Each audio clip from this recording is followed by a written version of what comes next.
Oh, 14 minutes later. Plug in your phone. I've been trying to call you on your phone the last couple of days, and it just rang and rang, then voicemail. Now it just goes directly to voicemail. Please make the effort to plug in and charge your phone and make sure you have with you. It's not nice to me to not be able to talk to you because it's not on, especially with all the time off you've had for the holidays and the long weekend now. 2. I've explained many reasons for not wanting to call Brian's phone.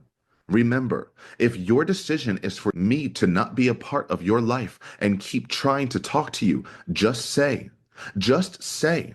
Your response last time I asked was that you wanted me to be. I wouldn't know from the lack of effort and intention to make possible from you. What else can I do? Honesty and effort. Not asking much, but missing out on talking to you, my one and only son. Love, your one and only mother. Please plug in and charge your phone. Keep with you so we can talk, please. To your son. Trying to call you. Your phone goes directly to voicemail. Still trying to call. Why can't you make sure it's charged and on and with? Please know it is not me not trying to talk to you. Effort and love? To son. Trying to call again. I just tried calling yet again. Why can't you? Rather, why won't you make sure your phone is charged and with you to talk to me? For how many times I have asked you and Brian, I keep using my credits that cost 50 cents each to remind you. Please plug in, charge, have with. Love and effort? Day, Sunday, scripture. Whatever things are true, whatever things are noble, whatever things are just, whatever things are pure, whatever things are lovely, whatever things are of good report, if there is any virtue and if there is anything praiseworthy, meditate on these things. Philippians 4:8. You have so many things that are praiseworthy and positive to think of joyfully, most of all, Him, and also including me. I meditate on the good things and people I have right now, no matter where I am, and always focusing on the positive. You can too. See the rainbows in the storm, no matter how heavy and hard they are. See them and know they are coming. Meditate on the good which is everywhere. Love and effort. To son. I love you. I hope you're enjoying your day, my lovely darling. I'm thinking about your sweet face and how much I love you. Love you, love you. I'll keep trying to call. Miss talking to you and knowing how your life is going. Please don't ever think I'm not a part of it. I am, no matter what or where. I'm never going to give up being in it. And for you, no matter what or where. I love you for everlasting to everlasting. Always know that. Talk to you later. Heart, heart, heart. To son, I try calling you every night with no answer. Don't you know by now the evening time is when I am able to call you so you have your phone with you? I call every night. Every night. Tonight it rang and rang, then went to voicemail. Then voicemail directly when I called back. You don't want to talk to me? It makes no difference when it is, as it's the same thing on the weekends. Anytime I call you, please don't think I'm not trying. It's you who are not. I hope you answer sometime. I love you. To son. Test. Test. Love you. Sunny day. Sunday. Scripture.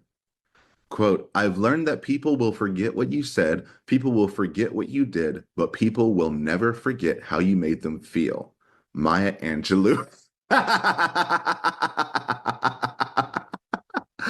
Oh, your Sunday scripture is Maya Angelou, the patron saint, Maya Angelou. Oh, I love it.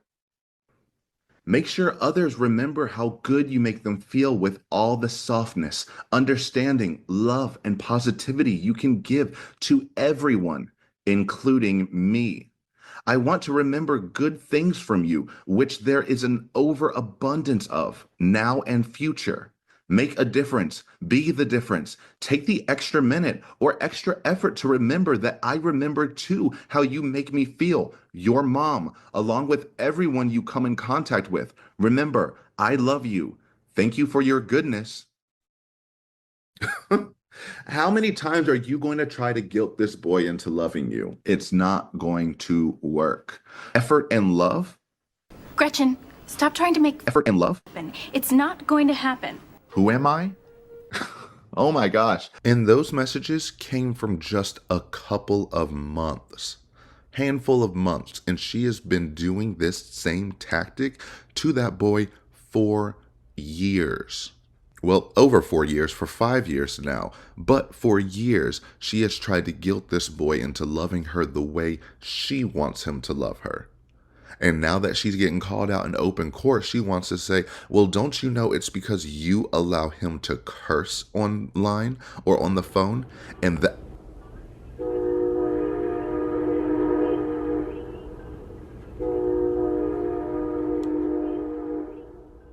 Exactly, Linda. She hears how you talk to him too, and there's absolutely no excuse ever for you to try to guilt him the way you have guilted him, especially after you, Sarah Catherine Boone Paulson, The clone killer is Eating my peach.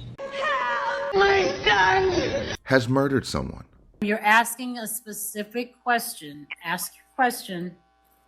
Yes, Your Honor. Do you understand the majority of him being, in quotes, upset is because you withhold him coming to see me? And he's had to wait over 9 months now that he has the opportunity to, and you continuously lie to him and me about, and the court, filling out the application. Okay. Not at all what he tells me. You specifically, the way you talk to him is what upsets him. And honestly, before yesterday, after you got done talking to him, he told me that he would prefer him being able to make the decision of when he wants to talk to you. Yes, we spoke about that yesterday, and what he said to you was, Right. So did I'm not going know to also. object at this point that the child here right. is going, it's happening. About time. Should have done that earlier, and then we would have moved on past this. But better late than never. I'm going to sustain the objection. Move on to a different topic. so in regards to telephonic communication, which is regular and has been, I wanted to find out if you understood that I know about his girlfriends, about his laughing and joking. Not gonna, his breaks. ma'am, we're going to stay on topic with regard to the issues here, which are the proposed parenting plan regarding the sole responsibility, the modification of child support, and the modification of alimony. Your question on those issues is? Yes, Your Honor. That's absolutely insane and unhinged. Why would you bring these things up? What do you think that does? What do you think the judge is supposed to take from that? Oh, wow, she knows about his girlfriend and other things and happy and jokes or whatever. No, because the wording was just so weird. She was just like, know about his girlfriend. I know about his laughing and joking and grades. Is this what we're pulling? You're grasping, laughing, and joking. What does that mean? That means obviously she's a better parent in jail than he is outside. And this is exactly why no one wants to tell you anything, because you air out everyone's business anytime you think it can benefit you. This isn't our business. We don't need to know about this. And I get it, we're watching a court trial, but the judge especially doesn't need to know about this. And that's why she instantly cut in, being like, we are not doing this. There's a reason the child is not here today, because this does not concern him at its core. This concerns her actions and whether the father should still have to keep paying her because of her actions. She is the one who wants to make the child an equal party in this, when the child should not and does not have say over the outcome of what happens today. But she completely deflects from the question again. The first time is, she didn't even need to bring this up, right? She could have glossed over this, but the fact that she is putting such a spotlight on it, and the judge sees how she answers and talks right now, We can only get a glimpse of how you actually speak to him. So you redirect and say, well, don't you know that he's upset because he hasn't seen me? I get it. He's upset every time he talks to me, or a lot of times after he talks to me, but that's only because you haven't let him see me. That makes no sense, and no one would believe that. But she lives in this delusional world where somehow that excuse is the one that's going to convince the judge that Brian is the unfit parent.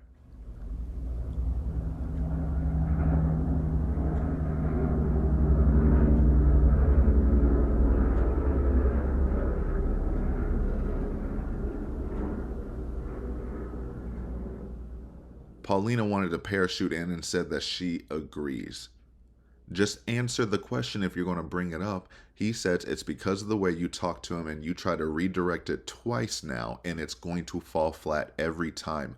Move on. The fact that the judge has already had to redirect her so many times, does she not get that she's losing? Yes, Your Honor. The sole responsibility has not changed since day one of me being incarcerated. He's never asked me. I'm not asking you for your position, Ms. Boone. I'm asking you, do you have any additional questions for Mr. Boone on those topics? Have I ever purchased a gift or something for? With your own money?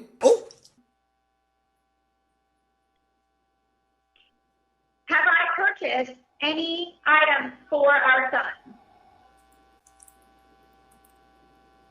Well, I purchased them. Your Honor, I need. Hold up, stop. I need some scope of what time period she's talking about. All right, I'm going to sustain the objection. Re-ask your question, and you need to put a specific time period in your question.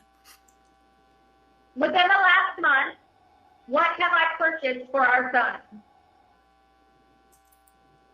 You had somebody third party else, not you, buy him a record for his vinyl player. Have I purchased previous items for him? You have had a third party, not your money, not you, purchase some things for him. Yes. What family members do I have helped pay? Excuse me? I'm sorry? What'd you say? My family members. Who is it that I can have help pay? Philip's the only person. Why is that? Both my parents are deceased, my grandparents are deceased, my aunt and uncle are deceased. I got nobody. I have a brother that's in the Marines, and then I've got another one that's in jail.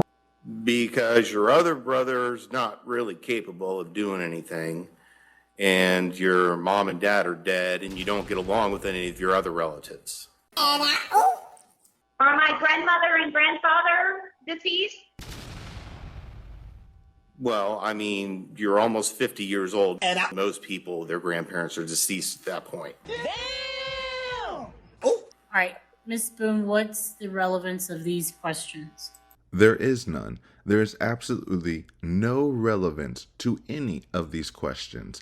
It is her yet again just trying to deflect blame and to say, I'm not a deadbeat parent because everything else in my life is ruined and that's why I can't fulfill my responsibilities, but my desire to fulfill them should outweigh anything that I have neglected to do. And she started this little section off going with, sole responsibility has never left. Correct. She was trying to say, meaning he doesn't include me, but the fact of the matter is he has had 100% custody of the child since you've been incarcerated. You have had zero responsibility. Even if he called you for every single decision he could possibly make for the child, you still would not have responsibility over the child. No matter what happens on the outside to your child, everyone is looking at him, holding him responsible. You are an afterthought at this point because you have been determined that you need to be taken away from society. And that's why Judge Jackson cuts that off and says, I'm not looking for your position. Again, this is still cross-examination. What questions are you going to ask him about what he testified to or any of the other subjects that we're talking about? She's just not paying attention at all. And she's wasting time and is going to get mad at everyone else because she's focusing on this. Have I ever purchased my son a gift? Even if you did, even if you purchase gifts for him every single day of his life, what does that mean? Nothing. You're that kind of parent who thinks I can buy my kids love if you had the money to do so. Insufficient funds. You ain't got no money. Woo. And that you providing gifts means they need to return to you boundless love, and everyone needs to recognize you as an amazing parent. That is like the bare minimum. And she's mad because in Brian's response to her motions, he called out that, like, yeah, she doesn't have money, but she hasn't asked any of her family members to help fulfill her obligation. While one might argue she could not help being physically absent, the fact remains that this predicament was caused by her actions, and she has not even attempted alternative means of support. For instance, arranging for relatives to assist the child financially. 6. The former wife is, in effect, in continuing contempt of the spirit of the parenting plan. She has utterly defaulted on her parental obligations. It would be grossly unjust for the court to enforce a financial right in her favor, collecting money from the former husband when she has given nothing in return, and in fact has created additional burdens for the former husband and child. Because to cancel out the money that she keeps claiming she's owed, they're saying that she had a child support obligation that she never paid, never tried to pay, and never asked anyone to pay. The only thing she asked and begged and berated her brother to get is this damn fish soap. Thank you for the packages. I'm so upset. I won't get them until next Monday, so I'll let you know. For son, I would give you his address to have the soap shipped to him. Brian has no say in it or about it. Just order from the website and have it shipped to son. Please cancel the package or whatever so he can finally have this. Please, please let me know if you do and if there's an ETA for him to receive, please. I just don't know what to say about anything anymore. God help me. Thank you. Wow. Yeah, she crashed the fuck out on this one. This is a 10 out of 10. Yeah, that's really going to make me want to give you my address now. So if you really wanted to support your child, you have the gall, the nerve, the gumption, and the audacity to hound your family members to get things you want to get him. But not to say, hey, can you float a 20 over there every week or so? I don't know. It's something. And it's not your responsibility, but here's me sending a message just trying to show any effort, any opportunity, any chance, any thought that extends past my own comfort, needs, wants, and desires, and shows that I would like you to take care of your nephew in any capacity. Don't worry about getting me Wings meal or this damn book for the millionth time. How about you support my child, your nephew? That way we all feel good about me harassing you, at least to do something nice for someone else. But no, she hides behind the same excuse she always has, and my family's dead. Everyone's dead. And that's why it's okay for her to act the way she acts and to hound Brian relentlessly. She even testified to that at some point of saying, Brian is my go-to because my family's dead and I have no one. Brian was kind of my go-to person because of my family being deceased, and I don't have anyone else that I can call. And I just wanted to ensure that he would not bring my son over in the process. Can you imagine anyone out there who has 2 other siblings, so 3 in total, and both of those siblings alive? Could you imagine constantly saying, I have no one? My whole family is dead. No one. And then in the same breath, thank you, Philip. You're my best friend. You're amazing. You're the only family I have. Thank you for sending me all of these things, but also I have no one. And you don't exist. That would infuriate me, because it's like, what else can he do? He supports you as much as he can, and you still erase him from your existence and say you have no one. It's just as powerful to say, most of my family is gone and all I have are my brothers.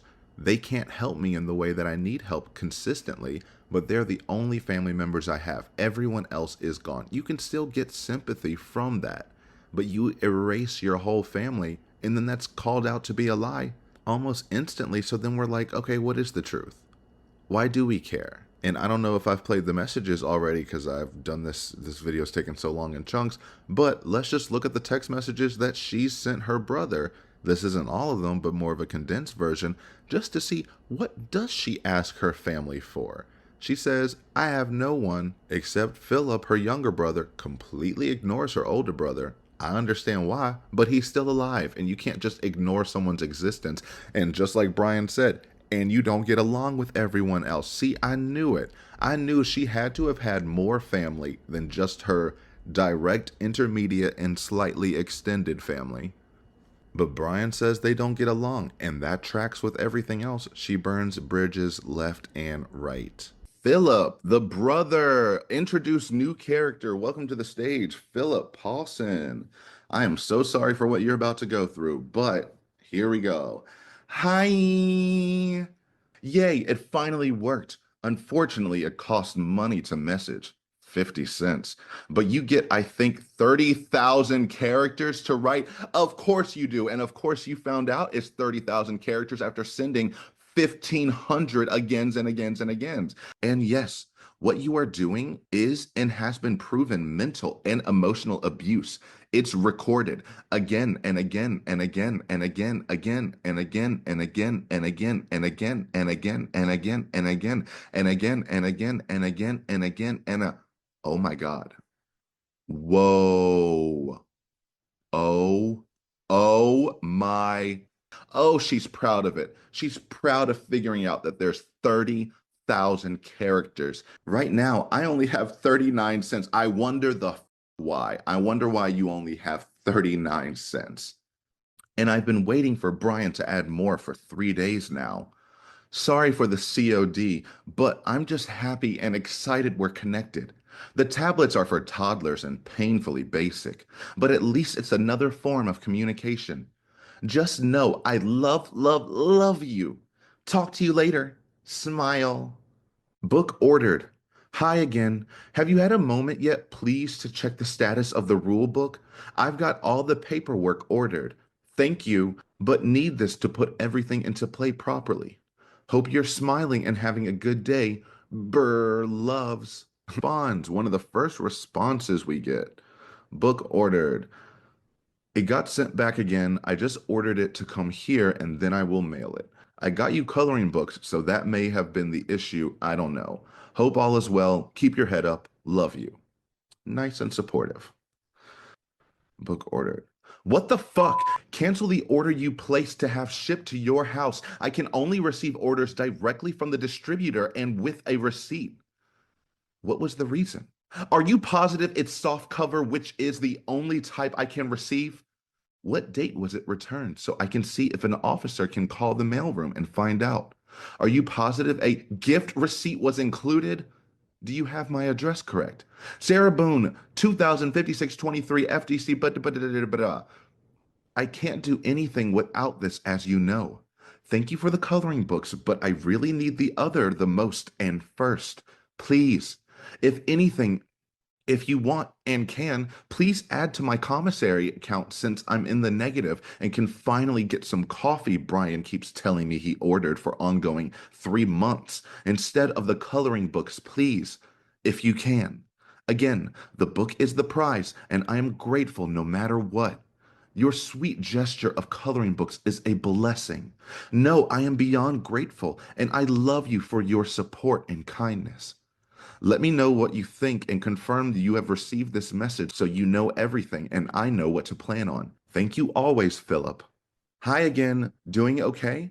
Hope you're having a super day and feeling good. Got any updates? Hi, what's the status? Just waiting for the still and the torment and withholding from Brian of everything is growing daily, weekly. This is the third week he has decided to not provide me with anything, food, stamps, socks, etc. I've sent asking as he makes me do just to tell me maybe. Then nothing happens.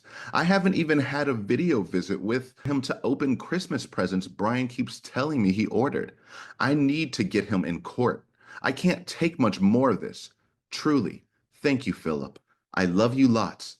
I'm holding your book in my hand and I'm going to print out pics Monday and then mail it to you. Breathe and relax. I had to buy 5,000 credits to email you also. Stay strong and I will tell you once I mailed it out this week. Love you. To brother. Stop! I cannot receive the book from you. It has to come directly from the distributor.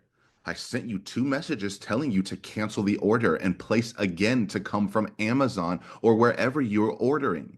This is why I get so frustrated, and I know you are too. But there is criteria that has to be met or the entire order gets sent back. Soft cover only comes directly from distributor. A gift receipt or receipt must be included in the order. My info must be correct. Sarah Boone, blah, blah, blah, blah, blah. Don't waste money sending from you. Please, please, please reorder so I can finally get this book to get asshole Brian in court. He's withholding me money again for the 3rd week and I have nothing. Please, Philip, I cannot take much more from him. Let me know you got this. Thank you. You know I am grateful. Tired, sad, but grateful. She sends this within the half hour to her brother.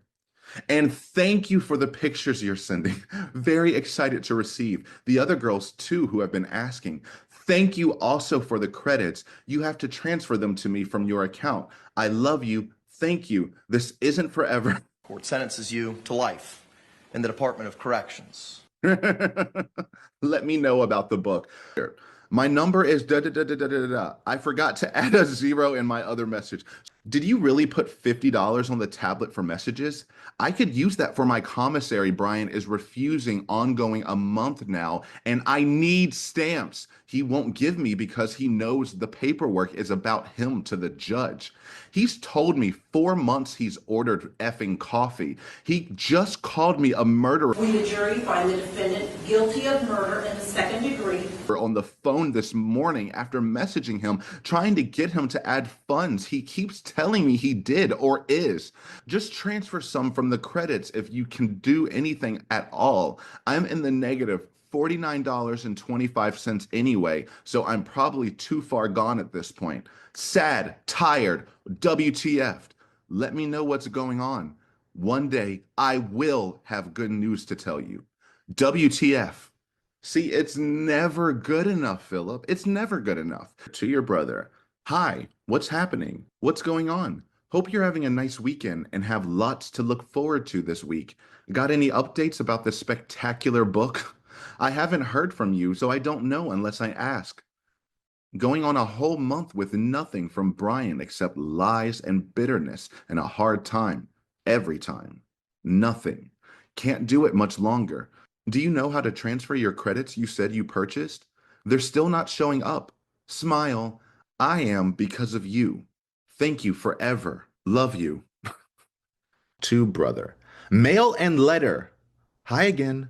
So we are being forced to use these tablets from mail, now effective April 19th. This means we will no longer receive physical mail and everything, letters, cards, pictures will be scanned and uploaded for viewing only. I can't hold or really look at anything you send once they're uploaded. Then they shred them. What the fuck? Please send the pictures you've been telling me you're going to for over a year now. Please send the contempt letter for me to include with my paperwork for the judge you to get Brian in court. This is the last opportunity I will have to get a picture of mom, you, etc. And I do not want them on these stupid tablets. I want to put them in my Bible and be able to look at them when I want, not when they tell us we can. Use the tablets, and if I even get one, fighting 63 other girls to use. Thought it was 64. Please, Philip, I really want and need these. The contempt letter will only be on the tablet and I will not be able to print and include. Before this starts, send anything, everything you can or want to my P.O. box. But after April 19th, everything will be sent. Smart Communications, Orange County Department of Corrections, attention. Sarah Boone, Seminole, Florida, After May 6th, anything sent to my old address will be returned to sender. You can also go online and set up a free account to check status of what you've mailed at www.mailguardtracker.com. This whole thing is so depressing and makes me mad. It's just another reason for OCCD to be even lazier, and they don't realize what it means for us inmates to even receive mail. It's a highlight in many ways for us and gives us something to look forward to. They do not care. I hope you do and will send. Remember, it's 5 pictures per envelope. It will be the last time I'm able to have anything. Please understand. Please respond so I know you received my message and what to plan on. It's just another major ugh. This isn't forever. Life in the Department of Corrections. Sigh. Love you. Thank you. To brother. Package, etc. Hi again. I forgot to tell you, when you want to send the Delicious Delights package, I can receive now. I waited a whole other week to make sure nothing was glitching or wrong with my account like last time. Which, just to cut in, there was nothing wrong with her account originally. It was she had reached her limit for the amount of gifts and packages she could receive in that given time. So she's like, I waited even a week longer. It's because you're receiving packages from people you aren't disclosing and you maxed out your limit to where when your dry begging actually worked with your brother, he tried to order it for you, you couldn't. So you did wait an extra week to make sure that time could reset and now he could buy you a new package. Just had to say that. I can't thank you enough. This also is the second week Brian has withheld Send me money, send me money, send me money. giving me money to buy commissary. I need thermals so bad for it being so effing freezing in here. I'm just sitting here literally shivering, doing my best to stay positive and keep going. The days are getting heavier and more arduous. Thank you beyond measure. Also, have you come to a conclusion for my bond to use your address so I can update my attorney? I had my status hearing on Friday, if you didn't already know by seeing me all over the news, with nothing new to report as usual. I told her I was waiting to hear from you. Do you want her phone number or am I able to give her yours? Remember, she's a viper. Don't let her deter you, please. You're stronger than that and know me when I tell you something. It's true and from experience. She's been doing this fucking job for 40 years. You're going to say, I know from experience. You think she hasn't dealt with countless murderers like you? Remember too, I'm still trying to figure out who she really works for, as it doesn't seem to be for me. If you only knew. Please let me know. I'm trying to get whatever, quote, life I have in here together, and I'm waiting to hear from you. This is important to me. Actually, it all is. Please understand. See it from my perspective and what you would do and how you'd feel if in my slides. I'm grateful and I love you. Thank you always. All right, Philip, we have abandoned the no matter what. She's not saying help me no matter your decision. She's saying help me now. See it from my position. I'm poor. I'm this. All my family's dead. If your whole family's dead, that would mean his whole family's dead. But you want him to feel bad. No. Thank you, Philip. Please do your best to send out the letter, as once it's on the tablet, I cannot access without a court order and can't take the tablet with me to court. He just told you he's going to. What is wrong with you? I know you told me just to do it, but I'm going to remind you, please make sure you do it. Plus, I really want to physically have your pictures above everyone else's to put in my Bible. Just take 20 minutes, print some out, and reprint your letter to stick in the mailbox or run to the post office. If you can send expedited for a few dollars more, I'm excited to see you any way I can. So you want him to spend more money on top of giving you money, on top of getting you things, on top of buying you things, on top of photocopying and sending you more mail and things. After this, if you send me pictures, they can only be uploaded to these ridiculous tablets, and the cost is $1 each. So imagine how expensive that will be. And I do not want you or mom uploaded. Bible only. Remember, it's 5 pics per envelope. Why are you repeating the same message you've already sent? When I talk to my attorney next, which I don't know when it'll be, I'll give her your number and tell her you're waiting for her call. Do not let her deter you. She'll tell you 1,000,001 reasons why not. She doesn't want to do the work. Again, and do not tell her this, we both know I can't pay, nor am I going to try. It's a principle and right I very much want to take advantage of while I still can, so I can say I either tried or succeeded in something in this debacle of a case everything has turned into 4 years and counting. I've had no success in anything. And if this is something I have to do on my own like I do everything else, then God help me do it. One of her reasons not to do this, she's going to tell you, is because, quote, someone's going to say something negative. What the fuck? Are you serious? What hasn't been already said negative and false and hateful and ignorantly? What hasn't been released to the internet before I even see to properly defend myself against all the ignorance? Remember, Philip, help sharpen my sword. She's vicious and derogatory and seemingly not working for me. Just be prepared to overspeak her and just give her your address if that's the decision you've made. Simply just your address. If one of my many, quote, fans decides to set up a GoFundMe page, so be it. If I don't even get the bond to even hope someone makes an attempt or pay, so be it. Quote, you cannot buy the revolution. You cannot make the revolution. You can only be the revolution. It is in your spirit or it is nowhere. Ursula K. Minguin? Writer, I wish you would tell me in advance your decision rather than embarrassingly have to be told by Trish. You call her Trish? She's not going to promote. She's going to hinder, sharpen, not dull or hide. For the delicious delights, thank you. Let me know what it says, please, so I can make sure my account isn't still screwy. I'm just still here waiting for everything, everything, everything. God must truly believe in me as much as I do him. Many times I wonder what his point is in having me go through so much persecution, struggle, difficulty for everything, everything, everything. His will, not mine. Hard stop. It was your will to murder someone. Too, brother. Remember me? I pray you are all right and loving life with not hearing from you. Just trying to get some to-dos off my list, and I hate having to keep bothering you. So what's the scoop? Did you get your letter and pictures out? I've not gotten anything yet, but hopefully today. Did you decide what to do about my bond needing your address?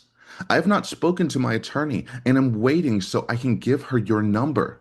I wish you would tell me in advance, Philip, what you're deciding, please. She's going to immensely delight in telling me bad news, and I'm not telling you anything she's not going to. I'm just looking at it as my right, which I believe in and should be able to take advantage of. If I can pay it or not, I, not you, or God, however he may decide. If you give me your address, that's it. I just need your address, please. Did you order the package yet? If it's possible and you haven't yet, Brian hasn't given me commissary funds for ongoing 3 weeks now, and I really need thermals and socks. He gloated about his 2K plane tickets he bought for their cruise to Alaska next month. That hurt. Are you able to Send me money, send me money, send me money. add to my commissary account instead? I'd rather be warm than full. I only eat maybe 1 time a day anyway. And any food I do get, I stretch for weeks.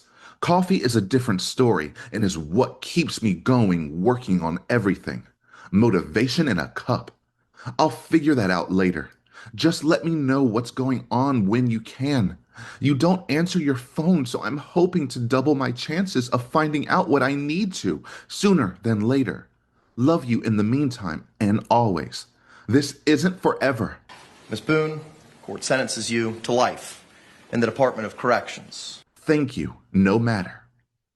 Again, another lie. Not thank you, no matter. She even says when/if you give me your address, but she means when, which is why she put it first. Wow, I cannot believe she told you that. I'm not upset with you, so don't get it twisted. You do not have to go to the courthouse and get your picture taken. For the phenomenal amount of people that have come and gone in the amount of time I've been here, no one has ever said they have to do all that. So what's the point of a bail bondsman? They're the one who tells you what you need to do, etc. And it makes no difference as the point of the bond is for me to use my effing rights. What the fuck?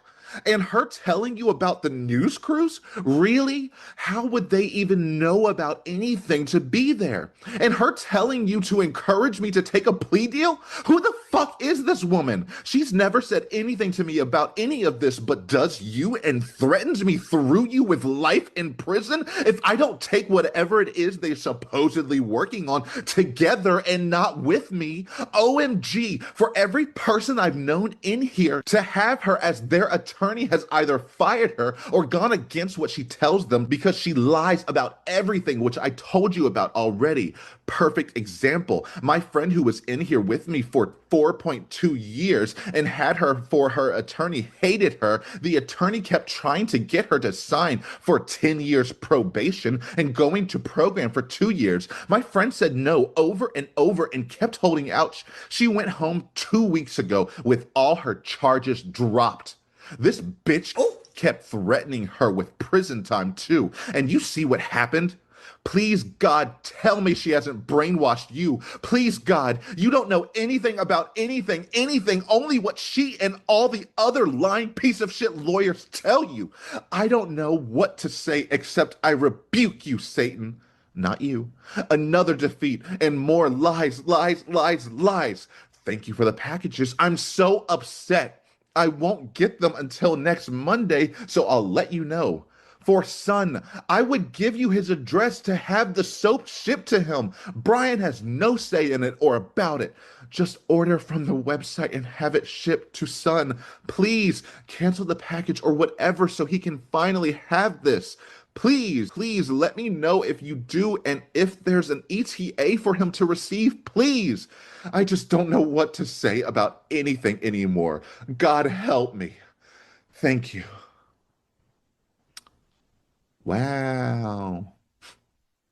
Yeah, she crashed the fuck out on this one. This is a 10 out of 10. All of that to say,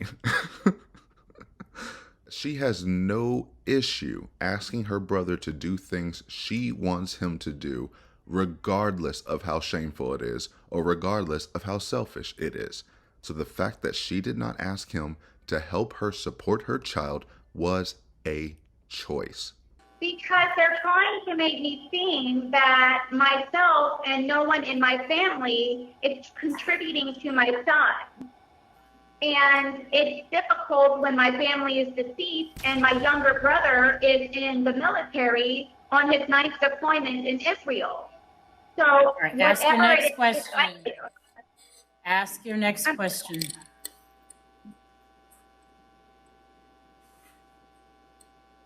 May I please put in an exhibit?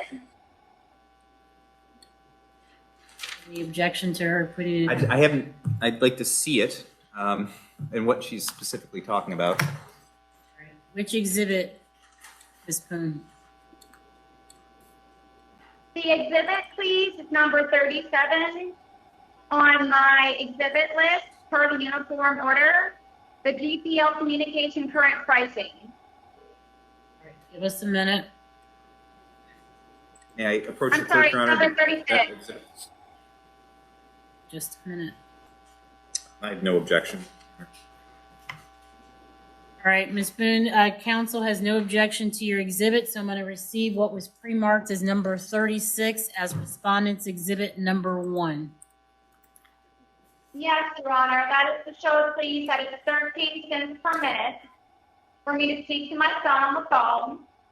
And also the fact that we have Stop. Slow down for just 1 minute. Do you want Mr. Boone to see that document? Are you going to ask him a question about the document? Yes. All right, just give us 1 minute. Mr. Boone has taken a look at the document. No, he's going to keep it. Oh. All right. Do you have a question for him about the document? When you originally signed up for this account in order to utilize the phone option, were you aware of the 13 cents per minute? Yes. I have to pay for all the phone calls. So you accepted the fact that it was 13 cents per minute? You don't have a choice. That's the only way to have phone calls in the jail. Yes, no.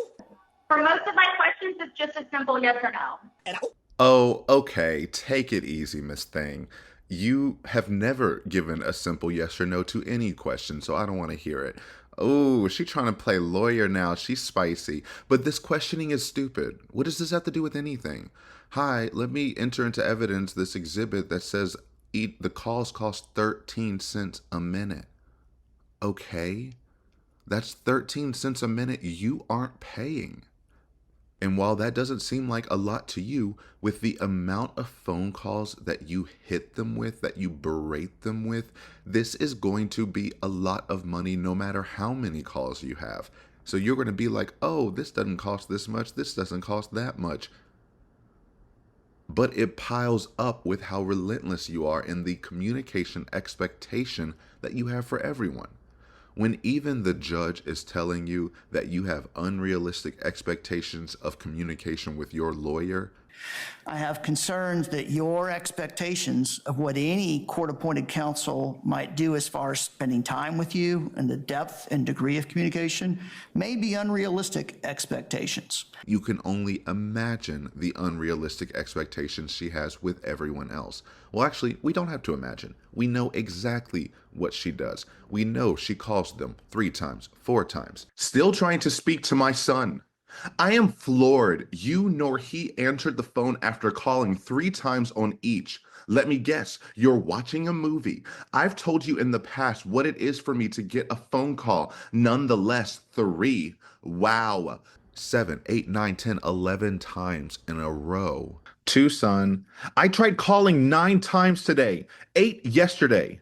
Just for you to yell and not care as usual, and still explodes when they do not respond.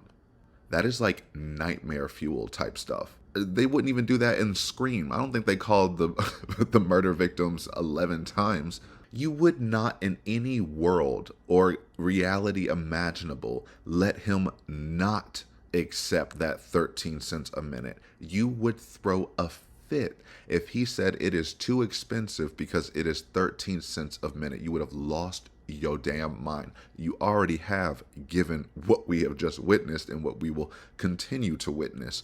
But yeah, no, don't even act like you would even give him an opportunity to reject paying for those calls. And you weren't going to pay for them. And you still haven't to this day paid for any of them. But go off.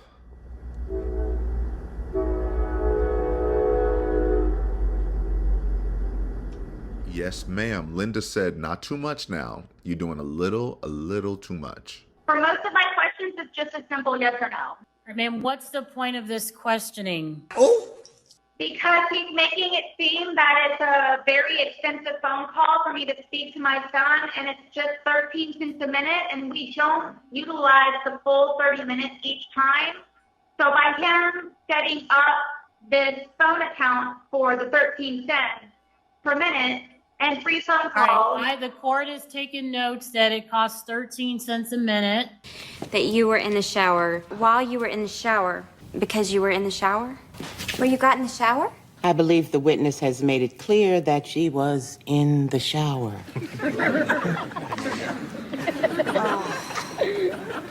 based on exhibit number 1. Your next question. Okay. This is in regard to the exercising of overnight, where he stated that it was 30% about for my average. Can you please explain to the court my conversations on more than one occasion of why I could not have 100% or 50% of my time? So I'm going to object. That's self-serving hearsay, what she said to him. All right. I am going to sustain the objection. Next question. Did I ever explain to you the safety risk and danger of having my son come over on particular days that it was mine?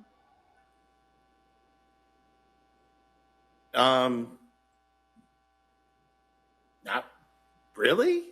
I mean, kind of, yeah, I guess.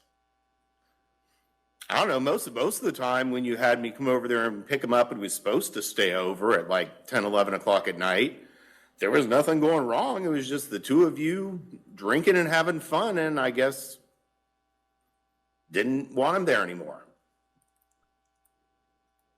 Brian. Ew, don't Brian him. Ugh. You're the one who asked this question. Yet again, spitting on George's grave, spitting on your murder victim's grave in order to benefit. As if no one sees right through this. This is so disgusting. You are now trying to blame George for the reason why you were an awful, neglectful parent. That's not how that works. You can't say, I couldn't have him over because I was with this dangerous, violent abuser that I actively brought into my life, introduced to my child, and made sure that they lived in the same roof when he was over here. And he was so bad, but allegedly you brought him to go pick up George. When you kicked him out, let him back in, kicked him out, let him back in. And the last time you drove to go pick him up with your son. And you made sure you brought that up in the interrogation to make it seem like, oh, his father's so violent because he was throwing his bags in the car. And I don't even think he knew my son was in the car. Would like to see on my phone, or I think it's actually on a laptop. I actually, because, and you have to understand too, I have, like, prior to classes in PO, kicked him out. How many times? I had him arrested. How many times? But you also went down and bailed him out. I know. The next day.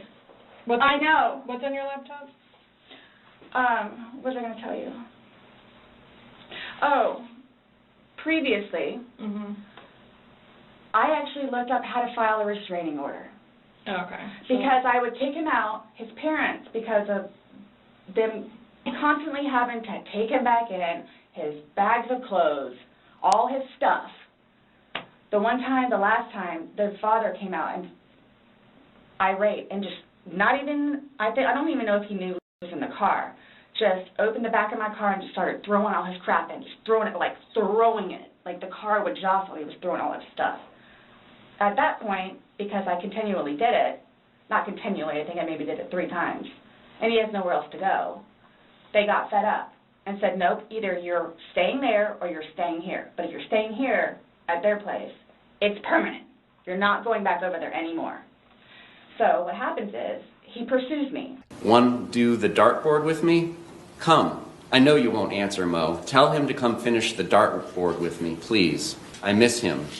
Ask Jorge to call me, please, when he gets a minute. Can you have Jorge call me, please, when he gets a chance, if he's with you? Hello? Can you please have Jorge call me? Willing to give back. Don't know if he's there or at parents. Really want to see him. Please call. Come over. I'll come get you. Come over, please. I need a super hug. Hugs? Please, need. You. All up to you now, big boy.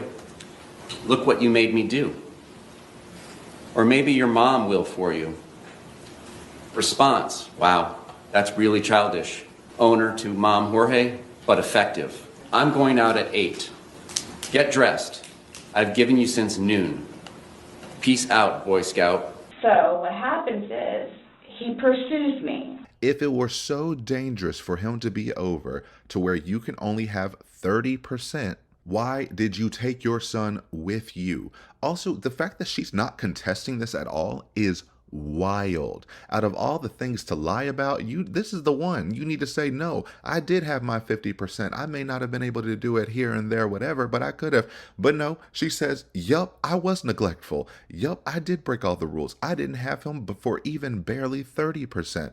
And why? Because the man I murdered was dangerous. Yet now that he's dead and can't defend his name memory, people online have to do so because people like you who show absolutely zero remorse for the horrific actions you have done. Zero. You haven't tried to respect his memory, his dignity, nothing, not once ever. You have continued to drag and drag and drag his name, thinking that makes you look better, and it never does. It reveals more about your actual nature, and it shows everyone who you really are. It kind of just confirms it. We all think that, but we all want to hold out that, maybe people aren't that vengeful, selfish, and adversarial in absolutely every way, shape, and form. Get used to disappointment. This is gross. This is absolutely disgusting. And you're bringing it up in family trial again, as if this judge does not know about your criminal trial. And unfortunately, I'm just going to guess, I believe she's probably seen the videos. Mainly because Brian's attorney put judicial notice of her entire criminal court docket, meaning she has access and is supposed to review everything on that docket. Well, not everything, but she's supposed to skim through it at least to get the highlights. And something tells me when she's trying to decide the fate of this child, more or less, in terms of access and resources divided to and time court ordered to be spent with her, seeing that video and seeing how vengeful and evil she really is in that video and how remorseless she has been from moment one. Why would you ever endanger the child again? If she were out, if she somehow were free and got away with it, she still would not have full custody, and he could still file for sole parental custody and would win for a variety of reasons. But also, you zip your child in a suitcase yourself. Oh, there is one last little thing I want to look at, and this isn't part of the interview, but this is back to Rabid Dog's link about the timeline. This was the next thing that came up, and I just felt like I had to show it.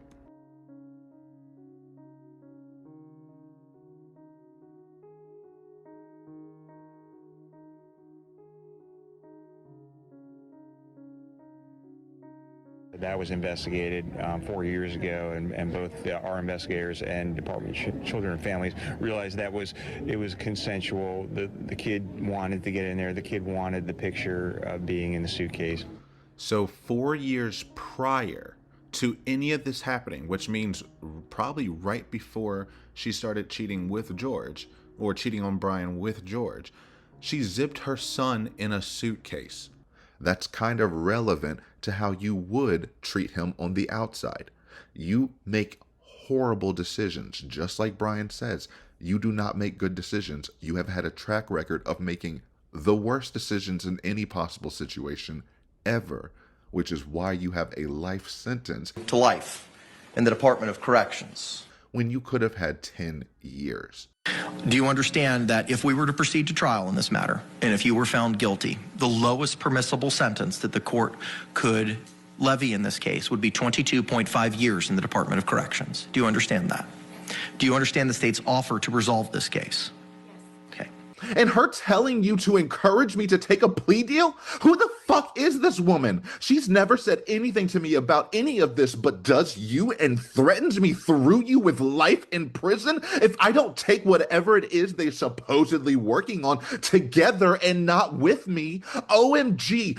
15 years to a lesser included charge of manslaughter, with the understanding that she would serve 85% of that sentence. That's up to the department and her behavior, but that is my understanding of the section. Ma'am, understanding the state's offer, do you wish to accept or reject the state's offer to resolve this case? Reject.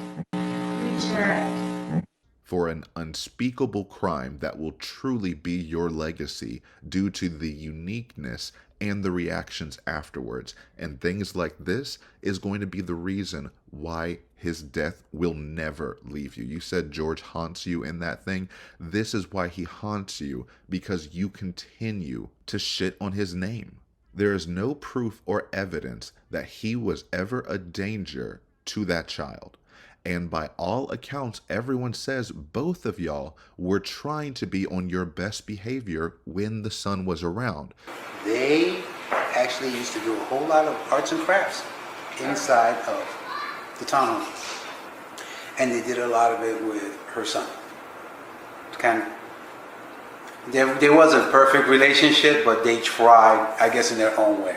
Right. But now that he's dead, nope, it was awful. I was always in fear. It was so unsafe, this and that. If it was so dangerous, why did Brian allow him to go over there? Why did Brian buy them a baseball bat, you know, the bat you used to kill him later? Why did he originally buy that bat for George and your son to play with? Did you ever buy him any baseball bats or anything? I bought one for over here that Sarah said for and George to like play with or something. That was like a year ago or something, maybe. What kind of bat was it? Was it a wood bat? Yeah, it was a wooden bat. I think it was like a junior size thingy. I don't know. It's something that I looked like kind of for his height or something, I think. Why did Melissa, the property manager, say she only saw George playing with him, never saw Sarah playing with him? George was the one I always seen driving the vehicle. George is the one I always seen playing with the child. Never saw Sarah outside playing with her kid, ever. As a matter of fact, most of the time, you would find him riding around the property on his bike, unattended. No parents outside, no nothing. Because that wasn't a priority to her at that time. Her son was not a true priority until she lost absolutely everything she has. Brian. Next question, ma'am. Did ever tell you that he liked being more at your house because of everything that you had and everything that I didn't have? So I'm going to object, as that's a question based on hearsay. Sustained. Next question. Did you have more entertainment than I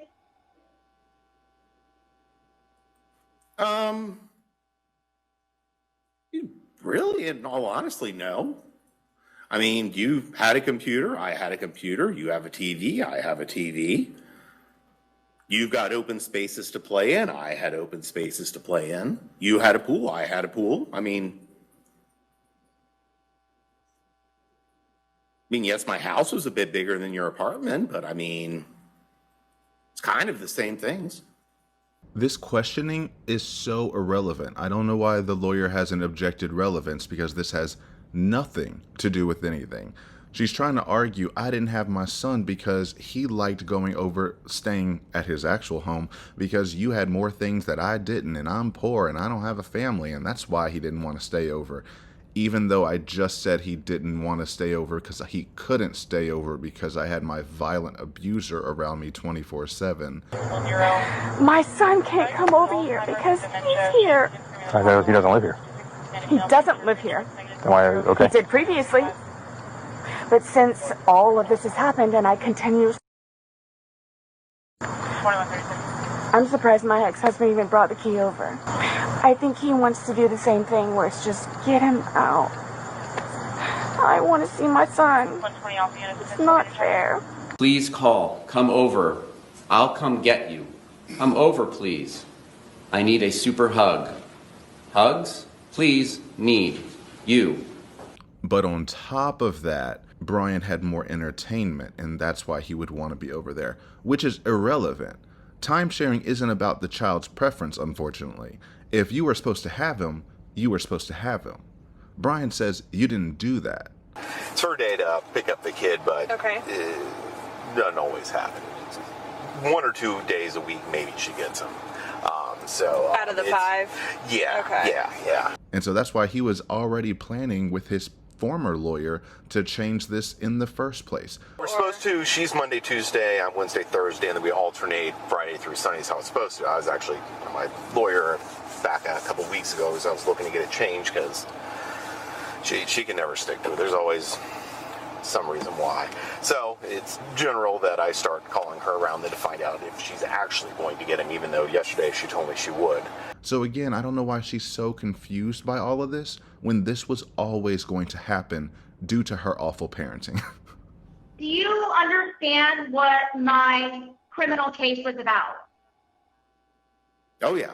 Do you understand the domestic violence part of it? No.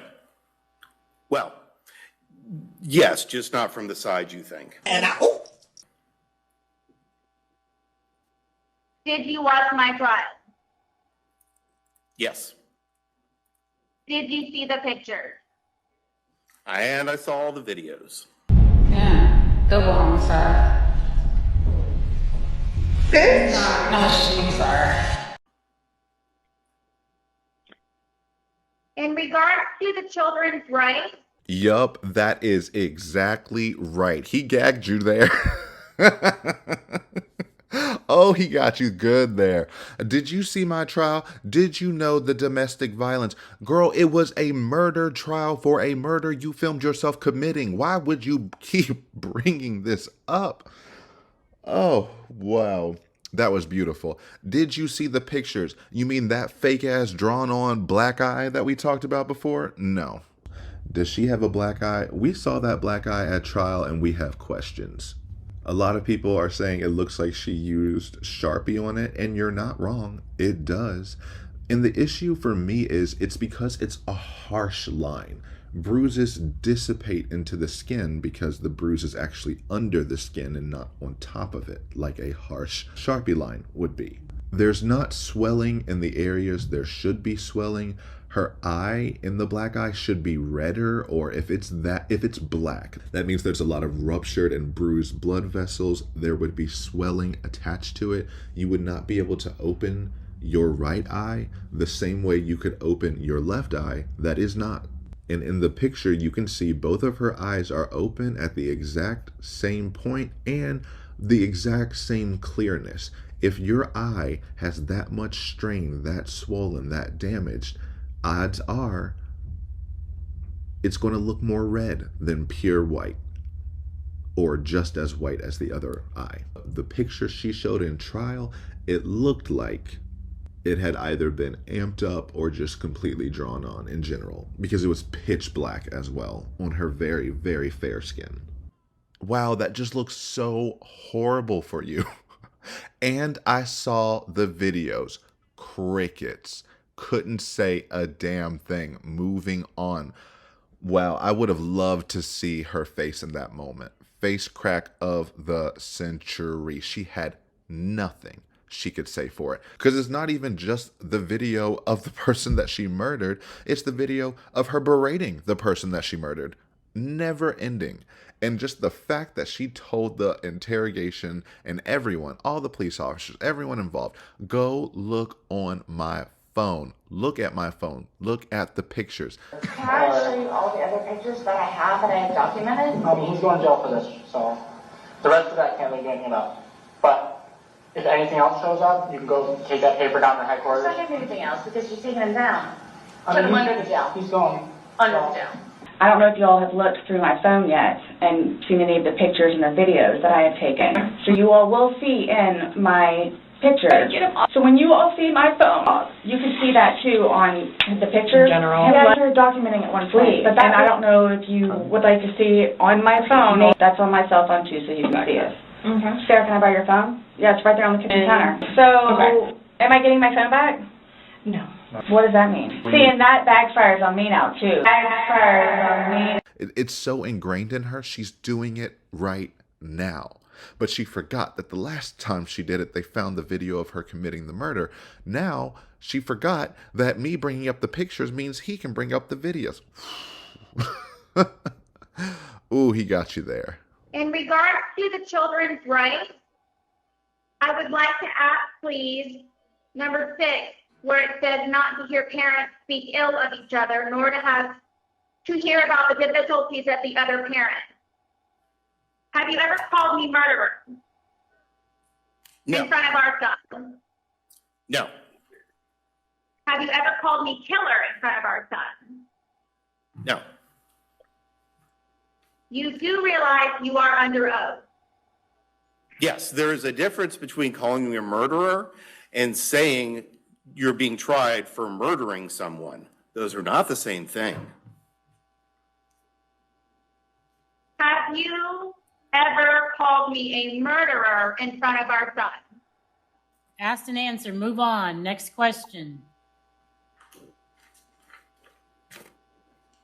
Have you ever made an attempt to find out contact information for me while I am located here? Say that again? Have you ever attempted to find out contact information from me while I am located at BOC? What contact information? Should there be an emergency, have you ever tried to find out how to contact me? I would call the jail and ask them. Or the prison. So you do whichever have one. an option contacting me. What's that? So you do have a way of contacting me. I have no idea. I don't know what the rules are. I don't know if I could get in contact with you. Maybe they could let you know. I don't know. Have you ever made an attempt? Have you ever asked me? Have you ever And what's responded? the relevance to the issues that we're here on today? Yet again, there is no relevance whatsoever. It's just more petty grievances. Have you ever called me a murderer in front of our son? Now, this I will push back on Brian a little bit. I do believe he may have said something similar. You're a killer. That's why I'm not doing anything. Former husband said in front of son on phone. You're not important to anyone. Former husband, numerous dates. You are not priority. Former husband, numerous dates. Dad says you're annoying and beg all the time. Son told me after asking him to ask former husband if he finally ordered a book and hot meal after being made to call daily to check for 13 weeks. I lie to you because I can. Dad does all the time. Son, you make no difference in our lives. Former husband, numerous dates. That's okay with you and acceptable, Judge Dean? Is that what you are giving him permission for and to keep doing and in front of my son? But there's no proof he said it in front of their child. She has always just assumed that and has made that assumption. But I'm like, you're over the phone. So if the son overhears something, it doesn't mean he was necessarily in the room to hear it.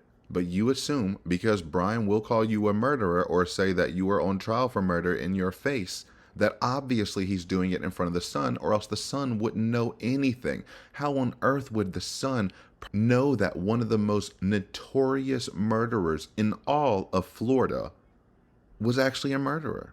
It had to be Brian, but absolutely irrelevant. And then here's some more deflection. Have you, Brian, ever tried to figure out contact information for me? That is a you issue.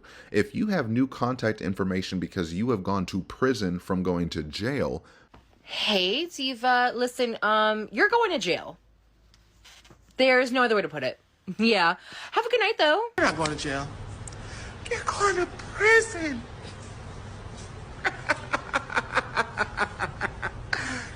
That way. You need to provide that contact info in case of an emergency if you actually care that much about it.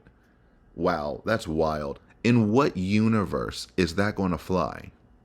Obviously, Mr. Boone, since you didn't go out of your way to find her contact information, of course she was going to be negligent parent and not respond or do anything this and that. Because the lawyer brought up, like, if you were to have sole responsibility or like split responsibility and she have equal weight as you have, how would you get in contact with her? There is no way. And then he goes, I guess I can contact the jail. Oh, so you do have a way to contact me? No. That's like saying if I call a university, they can find my child on campus. They may be able to relay a message to this individual, but that is not the same as direct contact, nor a consistent line of communication. If you called asking for Sarah, they would laugh in his face and hang up. Like, are you kidding me right now? Her argument is literally, if he would bend over backwards and do absolutely everything, I could be an equal co-parent. And because he won't give me $67,000, give me all the time in the world with my son and do all of these things, literally backflip in a circle in order to get me the things I want and to keep me as involved as humanly possible, it's his fault, not mine. I'm a great parent because I'm ordering him to do that. And she loves to do this circular argument thing where if you give her even a little modicum of an answer she can run with, she will turn the tables and then blame you again. It reminds me of in that one video, one of the hostage videos where he's curled on the floor and he says, "You overwhelm me, George." George tells her that you overwhelm me. And then she turns that into say, "Oh, so you do admit that you blew me off and that you don't give an F and you don't do this." I always bother you. I always bore you. You don't listen to me. Yesterday was my first day at work, remember? And I ended up 90% hearing about your day and 10% about mine. You don't bother me or anything with that talk. I mean, sometimes you just you overwhelm me. That's the problem. You overwhelm me. By telling you about my first day at work? No, dude, you just overwhelm me about every other thing too. It's not just, first day at work. So I'm overwhelming you by telling you about the fourth highest paid baseball player. That's a client of ours? I'm not starstruck. I don't even know who the guy is. I don't either. So the reason why, so you fully admit now that you didn't care and you did brush me off in the car. Midway sentence, because you're not into baseball. Even though that was not anything he remotely said or communicated in any way. The same exact argumentation here, and the judge is not having it.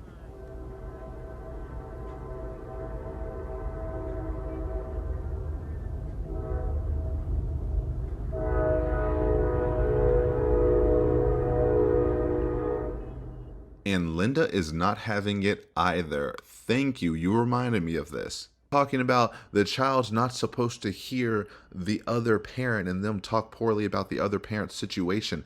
Out of the messages we just went through, how many times did you say disparaging things about Brian to your son? I keep trying to call you on your phone, and still it goes directly to voice message.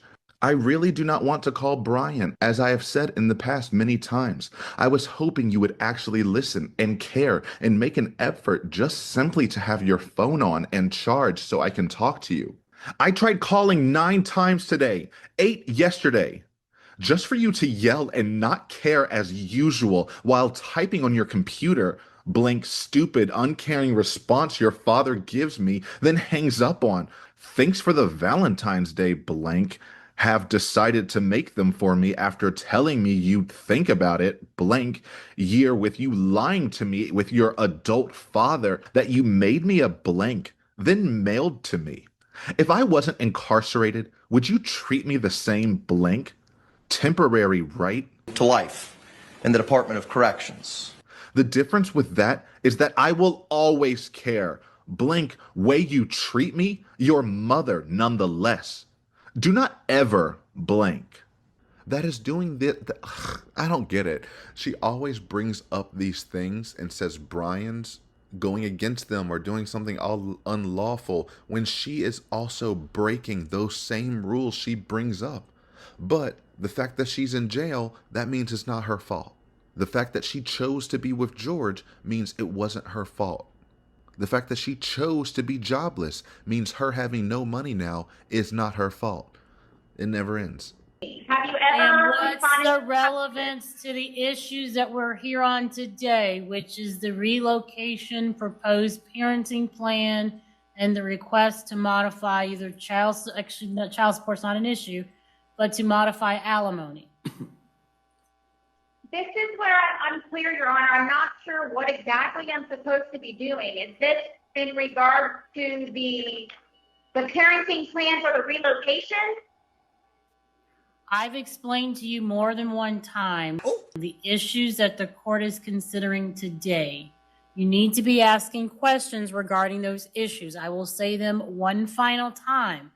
The issues are the petitioner's proposed parenting plan that was filed in relation to the petition for relocation, and then the request to stop alimony. And there's also a request for attorney fees. Those are the issues the court is considering. Those are the issues that you should be asking questions about.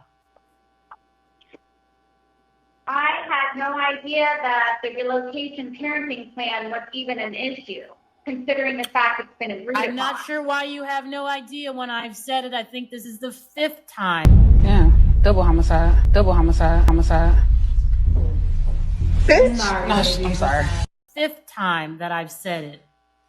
Forgive me, Your Honor. Sorry, Miss Jackson.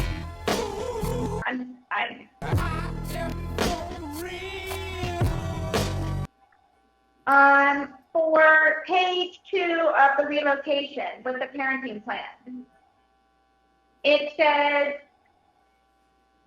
that it will dramatically improve the economic circumstances of the petitioner and the minor child. So I'm going to object because as to relevance, because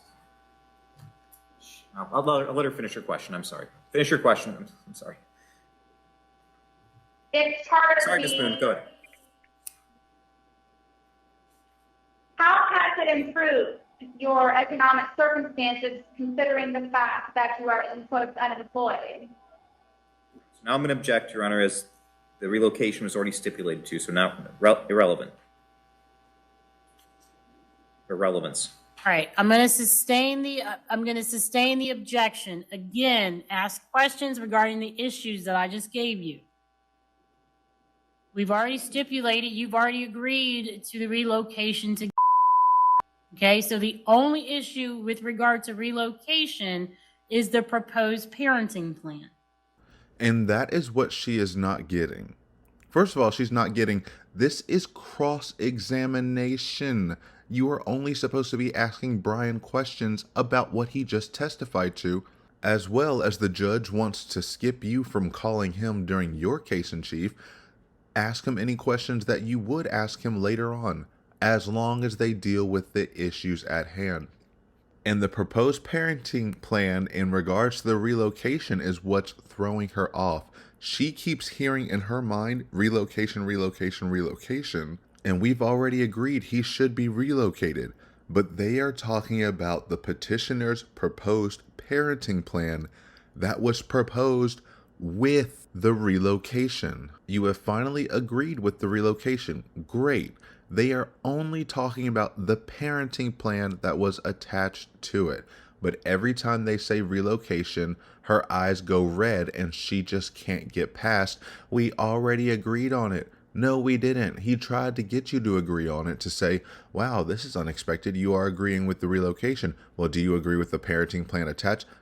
Your Honor, if I may just have one question about the relocation petition. Okay. Does Ms. Boone also agree to adopt the proposed amended parenting plan that we submitted in regards to the relocation? Because that is still... No. And now this is where we've gone. This is why they're showing evidence. This is why they're calling Brian, all to prove this, because you are against this specific parenting plan and will not agree to it. You already agreed not to take child support. You already agreed that he should be relocated. If you had also agreed with this parenting plan, which is still very generous in terms of weekly phone calls, monthly visits to an inmate in prison, to life in the Department of Corrections for murder. Context matters. And if you had agreed to that, y'all would just be arguing over attorney's fees. But no, you objected, and that's why this is happening. You said you had questions for Brian. Ask questions to Brian about the issues at hand. Your Honorable Judge Jackson is over it. If this is not a sign that you are losing this,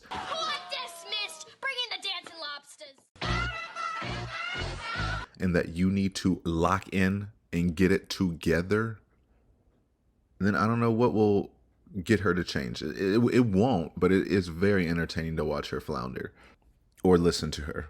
And technically, this is how it was when she was filming George in the suitcase. She does her best work behind the camera. So this should be right at home for her. She should feel real comfortable talking about whatever she wants. And actually she is, because yet again, this is just becoming a list of grievances.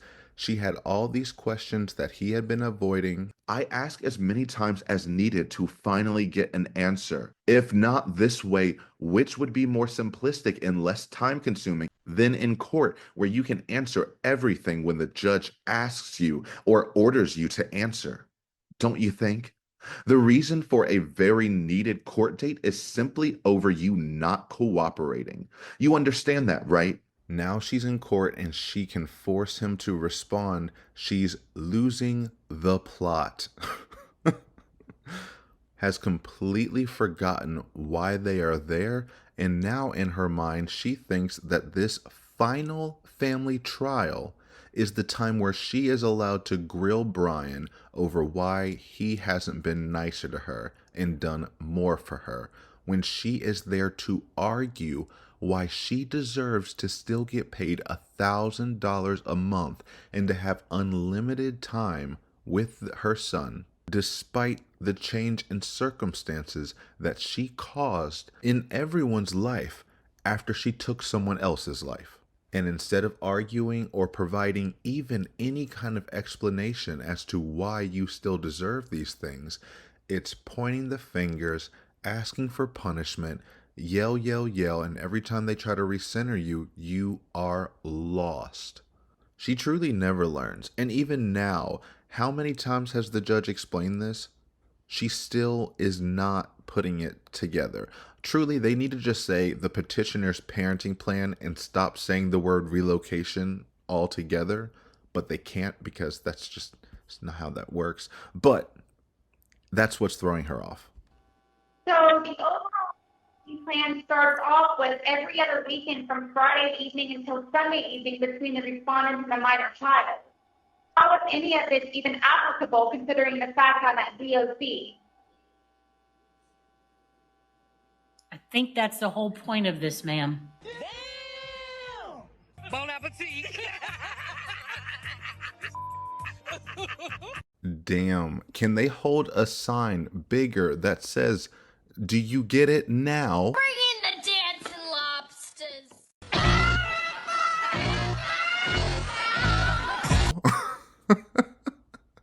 Oh gosh, has it taken you 5 years to finally put that together? How is any of this relevant when I'm in prison? Correct. Why are you fighting this so hard when none of this is even applicable to you? You keep trying to hold his feet to the fire about this original parenting plan, the one that you have broken in almost every way imaginable, that everyone agrees you can't fulfill because you're in prison. They have another proposed one that you still can't fulfill because you're in prison, meaning everyone needs to come to an understanding of reality and realize you have had most of your rights stripped away from you, and you have been taken away from society as a whole. So obviously, you do not deserve the same equal say in your child's upbringing that you had when you were in his life. Since you can no longer do these things, obviously things have to change. It's almost like this is a substantial change in circumstances. Mind blown. Wow. Miss Jackson, I love it. I'm sorry, Miss Jackson. Ooh, I am for real. I think that's the whole point of this, ma'am. I'm not sure what I'm supposed to do. And am I supposed to object to it? Because I object to it. Right. It We're doesn't here make for a sense. final hearing. Whether or not you object to it is not relevant at this time. The court is going to make a decision based on the evidence that is presented today. The court's question for you: do you have any additional questions for Mr. Boone regarding the proposed parenting plan, the request that the alimony be discontinued, or the request that the child support be discontinued, or the request for attorney fees? If you could just give me a moment, please. Okay.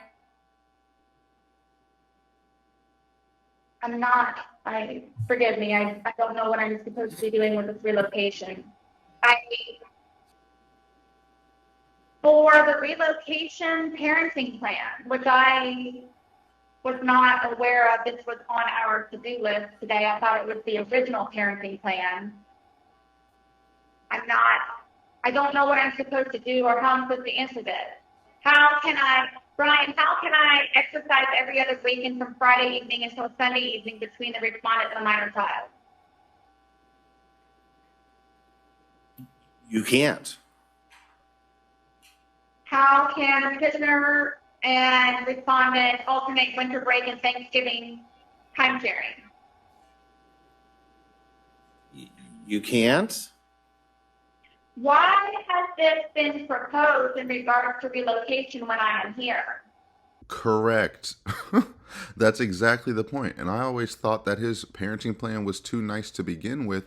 But you're the one over here saying my pending release, I'm going to get out of here. I'm going to prove my innocence. Why is everyone treating me like I'm stuck in here? This is only temporary.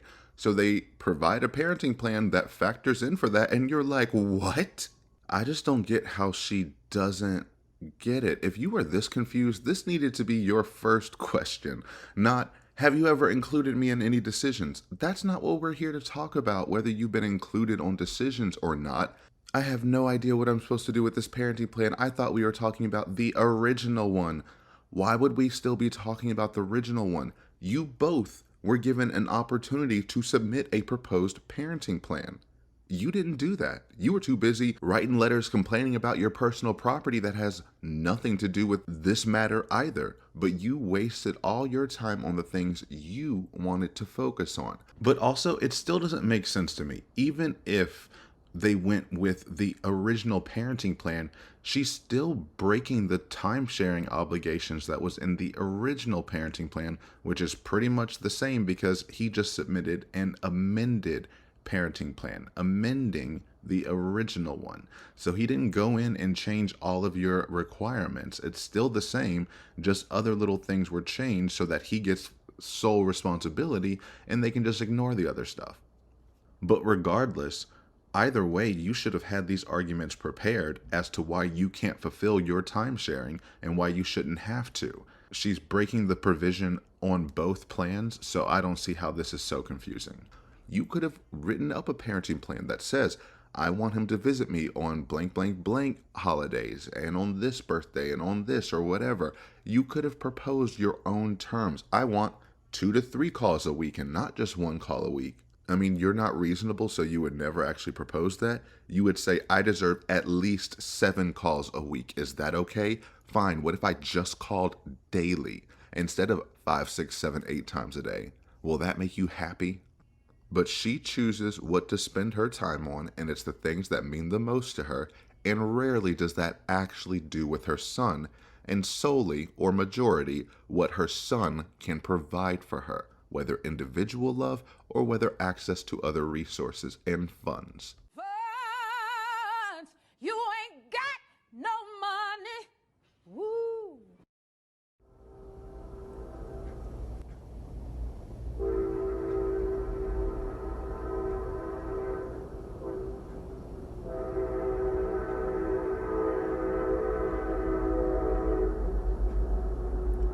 And Linda agrees. Move on. We haven't even gotten to your case yet. This is still Brian's. Oh my gosh. I'm confused. All right, next question. So the amended parenting plan, with my understanding that it is up to the child to have contact with the phone as regular as he would like to have.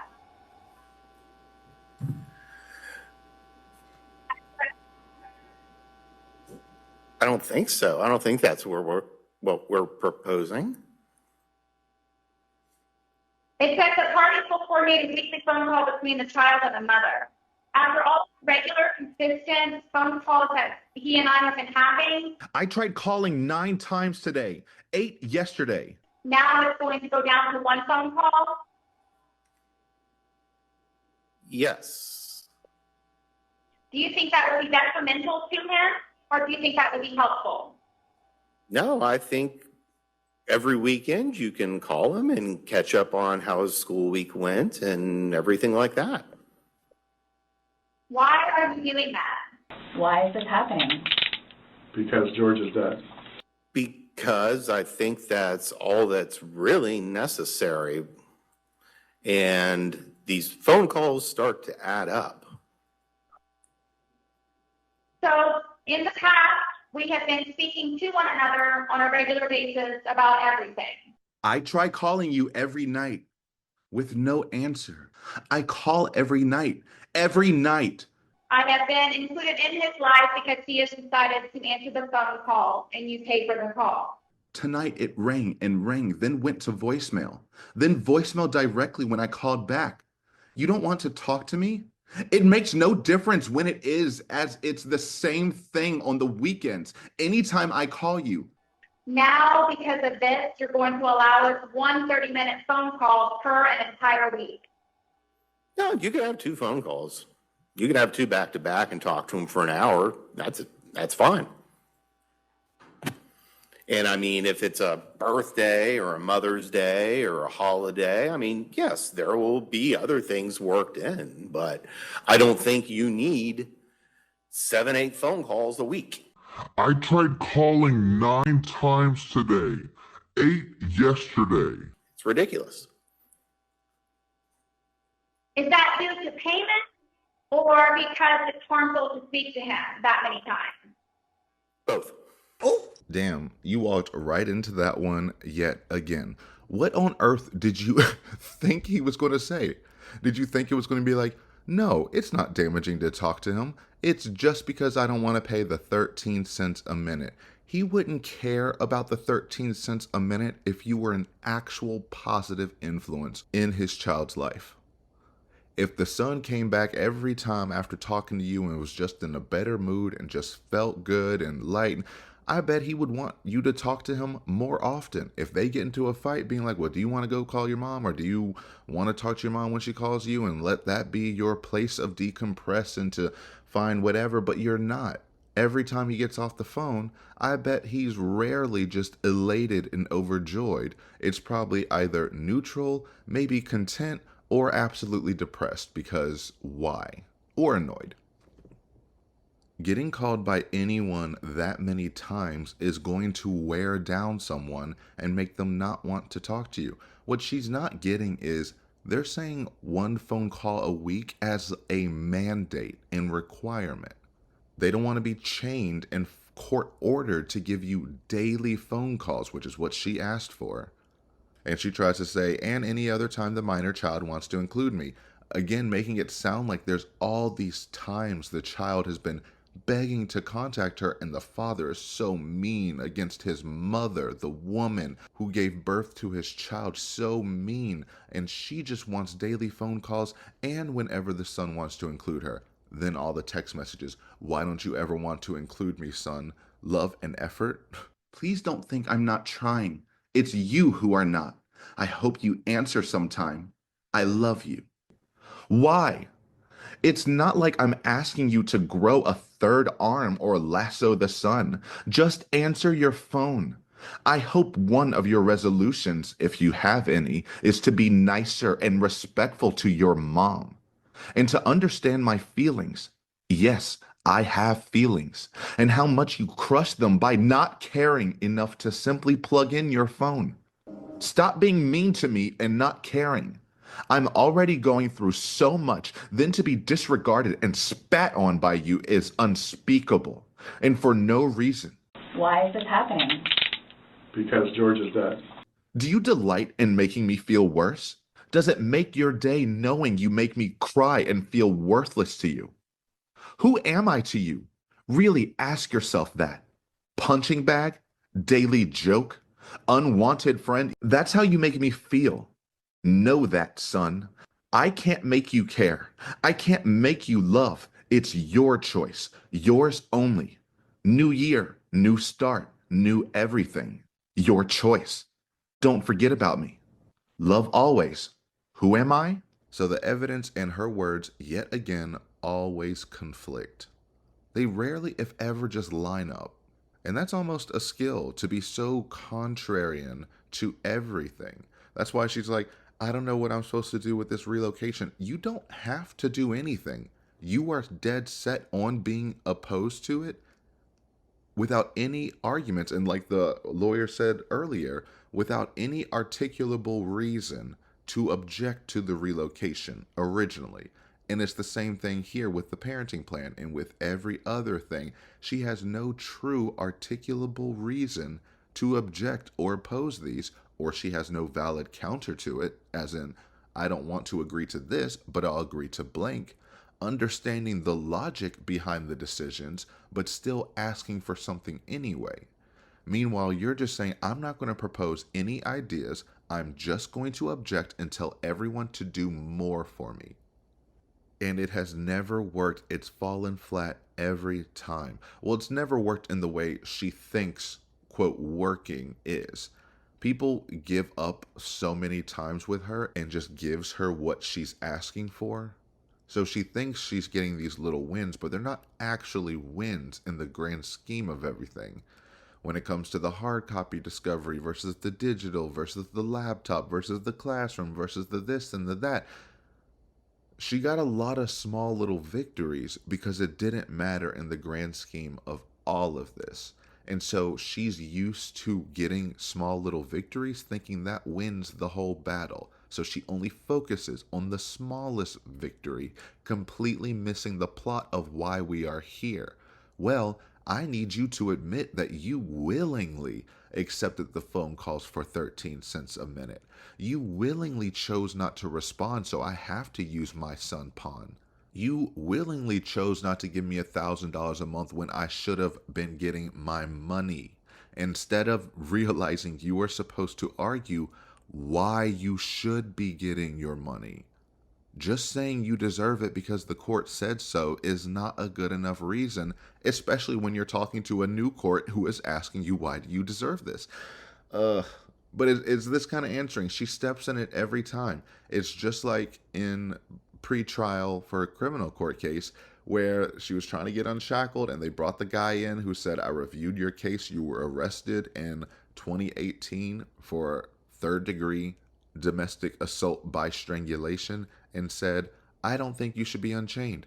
And what does Sarah do? She has the audacity to ask him, do you think I'd be a danger? Am I, in your opinion, a flight risk or detrimental to the courtroom and am a threat of any type of harm? Based on what I've researched, I don't know you personally, but based on my research, I don't think it would be appropriate for you not to be in restraint. Damn, you walked right into that. Why would you ask that question? He was a witness specifically brought in to explain why you should not be let out of cuffs and unshackled. And then you're going to ask him, do you think I should? As though he was going to say the opposite. Wild work. And then what was the year, please, for the charge that was dropped with the domestic violence? It was 2018. 2018? Right. And it is now 2024. Yeah. And 2 years later, you killed that same man. What are you talking about? The same thing here. Why would you ask Brian, do you think it's detrimental to talk to my son that many times? Of course he thinks that. How is that harmful? Once again, I see him very upset at the way you talk to him all the time after phone calls. When was the last time he was upset?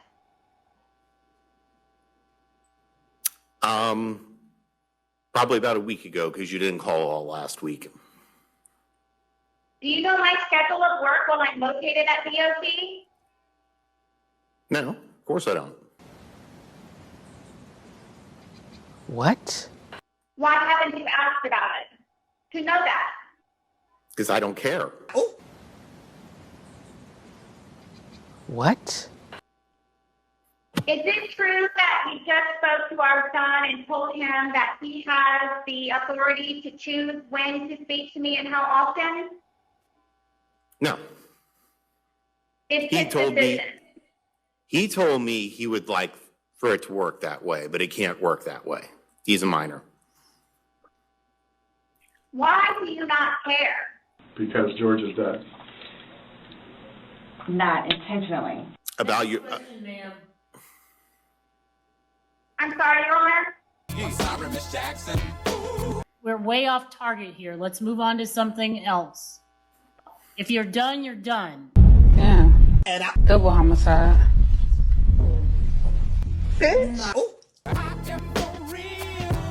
Your Honor, thank you. Forgive me.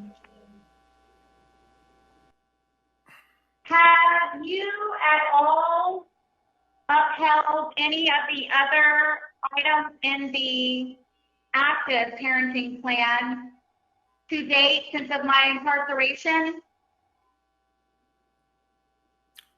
For instance?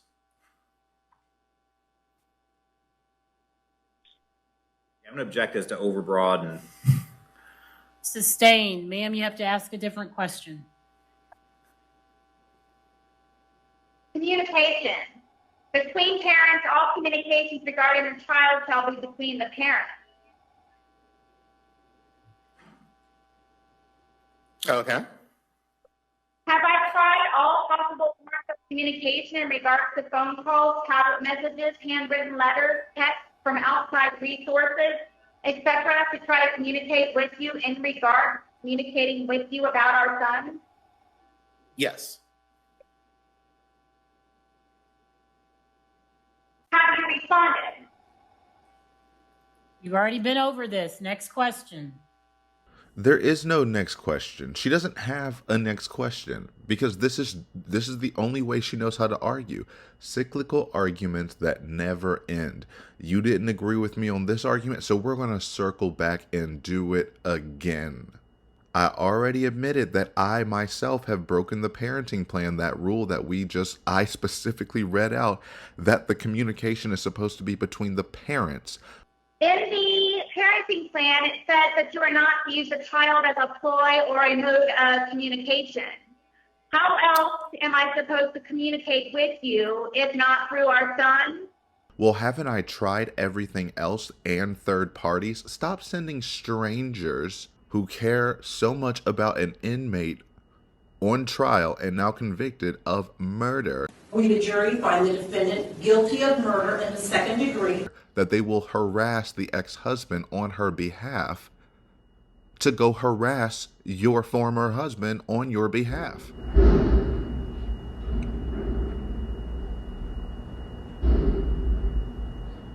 See, Gary the garbage truck has had it, and it fell flat the first time when you try to bring it up, thinking that revealing you've tried every other method justifies breaking the rule and using your son as a mediary. To where the judge has to flat out tell you you've already been over it, move on. But then that goes back to the start of this little chunk of when was the last time he was upset at me? Last week when you didn't call him. And that's what we noticed in volume 4 of covering the jail messages, is that as soon as she found Lana, and Lana was giving her all this money, all this attention, doing all the things that she wanted in terms of getting a lawyer, making all these social media posts, doing all this and doing all that. She didn't message Brian hardly at all, except a few times to literally only add commissary funds. And I don't think we saw any messages to the son. No matter what, Lana, ever, ever, ever. I love you so much and am so grateful you are my friend. I actually consider you a best friend and big sister. Really. I've never really had either, so you must know I trust you to divulge and confide in so quickly. Most importantly to me, actually, Lana, you are such a comfort no matter what you tell me or say. That's the big sister part, the love also. I welcome anything, everything you say. It motivates the fire out of me and drives harder. I am reassured I know just something in the real world and what's being said. Regardless of good or bad, it's still comforting to know, to deflect or embrace. I love you forever and will never have anyone in my life like you. You're a traitor. So sad you're a liar too. Just like the rest of them. Conformist. Are you that desperate? You're rotten, Lana. Shame on you. Ever. Lana, it touches my heart and soul about your fight also. It scares me and makes me pray harder for you because of how much I do love and care for you. I feel helpless in not being able to help you and selfish for asking you to help me. We're both in need desperately, which confuses me what I'm supposed to do to make you better, not to stress you out or make you sweat or stay up late. Tell me if ever I do.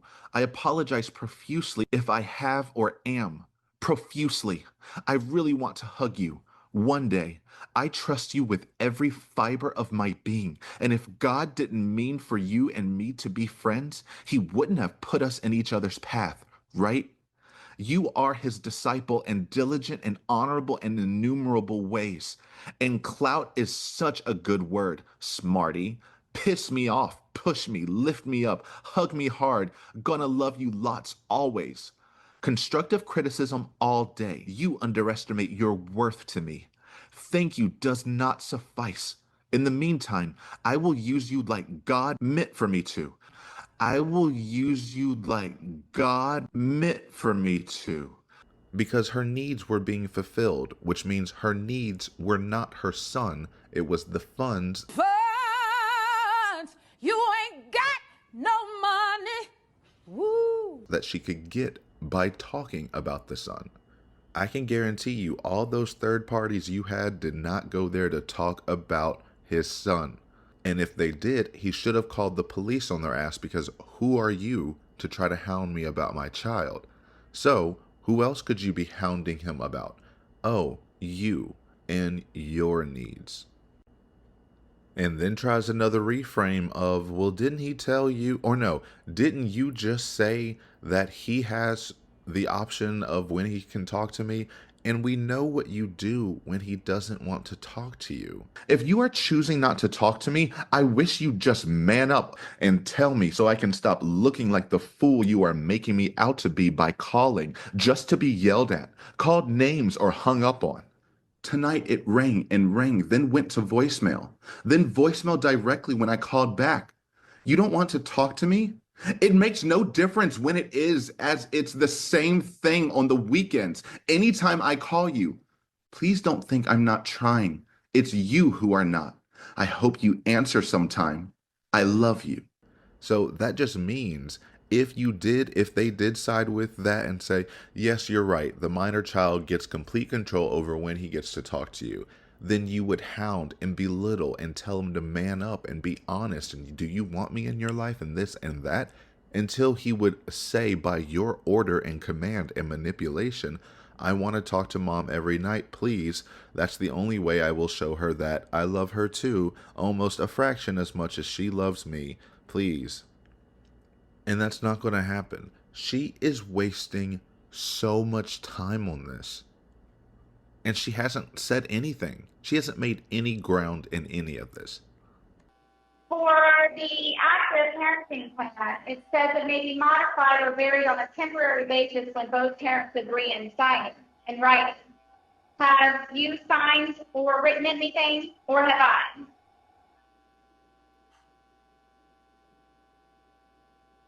What, to modify? That's what I'm trying to do.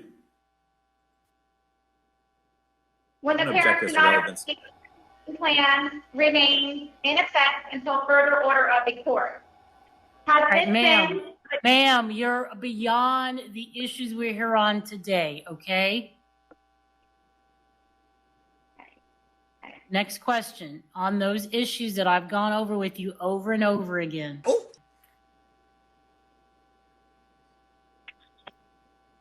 Forgive me, I'm trying to do my best without knowing what I'm doing. I excel at everything. For the objection to relocate, how soon before the actual relocation did you tell me? All right, again, that's not relevant to the issues we're here on today. The relocation to has already been determined, okay? Specific questions regarding the proposed parenting plan that was admitted into evidence as Exhibit 1, the request to stop the child support, the request to stop the alimony, and the request for attorney fees. Do you have any questions, any additional questions on any of those issues? Yes, Your Honor. No, God! No, God, please, no! No! No! No! I don't know if you can answer this or not. I just don't know without asking you. Are my questions after this? Is that the end of it? I mean, I don't know how much further this goes for me to be able to utilize my pretrial statement information. Why do you need to use your pre-trial statement information? So many issues. One, this is still cross-examination. She should know this if she's paying attention, but she isn't. She is running on pure emotion. No facts are involved whatsoever. She wants to start this part with, all temporary changes are supposed to be in writing and signed by both parties. Has that happened? Because that's been her talking point for years. The fact that Brian should not be allowed to do anything because both parties didn't sign on some paper and agree. But she even says temporary changes. We are in court right now for literal changes, not temporary, hard fact, permanent changes. And what is happening right now in this courtroom would overdo any temporary change if that were to occur. So the fact that that didn't occur doesn't really matter right now. Brian's lawyer squeaks in a relevance objection, and the judge asks her to move on. Doesn't really formally address it, but still saying, get on topic. This doesn't have anything to do with anything. And how does she internalize it? She says, ... Well, doesn't the original order still remain in effect until there's a new order from the court? That's why you are in court. Brian's like, that's what I'm trying to do. Oh, how do you think this is a winning argument? How do you think arguing in front of a court who is there to decide these new issues at hand, saying, you haven't gotten a court to decide these new issues at hand, so that means I win? So then she gets course corrected again because she didn't actually move on from what she said. She said, we needed to sign something temporarily and go to a new question. Okay, fine. Well, isn't the old one still in effect? Okay, move on. And then she goes, I'm trying to do my best without knowing what I'm doing. You're trying to do your best at arguing and just being against things that you don't even know what you're against. You know you're against it because it's Brian's side, but not have any articulable arguments to combat any of this. If you want to get to your pretrial statement information, then you need to let this man go so we can move on, finish up his case, and officially get to yours, where you get to use all the pretrial statement information you want, which I don't know why you would. You're just repeating what you've already submitted. The judge has or will look at the pretrial statement. You don't need to read it out as though she's not going to know what it says later on if you don't tell her. Oh, and then her knockout question after, I'm trying my best, let me resettle in. Okay, I'm good. Now I'm coming back. Well, in the objection to relocate, how soon did you tell me? What does that have to do with anything? The relocation is the only thing that you have actually agreed upon. You are only objecting to the parenting plan, but it seems like you forgot what you've objected to as well. Oh, why are we here? This is bad. Right. As I explained to you at the beginning of this process, I will do it again. The petitioner has the burden in this case. They get to call the witnesses, they get to introduce evidence. Okay? Once they are done, then I turn it over to you so that you can call any witnesses or you can provide any documents that you want the court to consider. I also want to say to you, it is now 3:06 p.m. We will not be going past 5 o'clock. So the more you continue to ask questions that are not on the issue that we've talked about today, the less time you will have to present your case.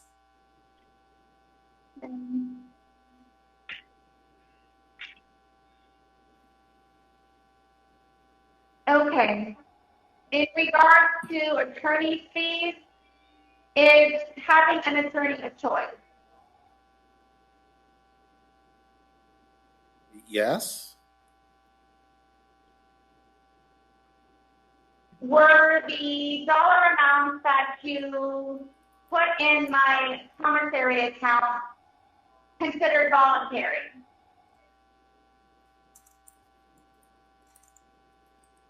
They were partial payments to you, as we had discussed when you first got in there.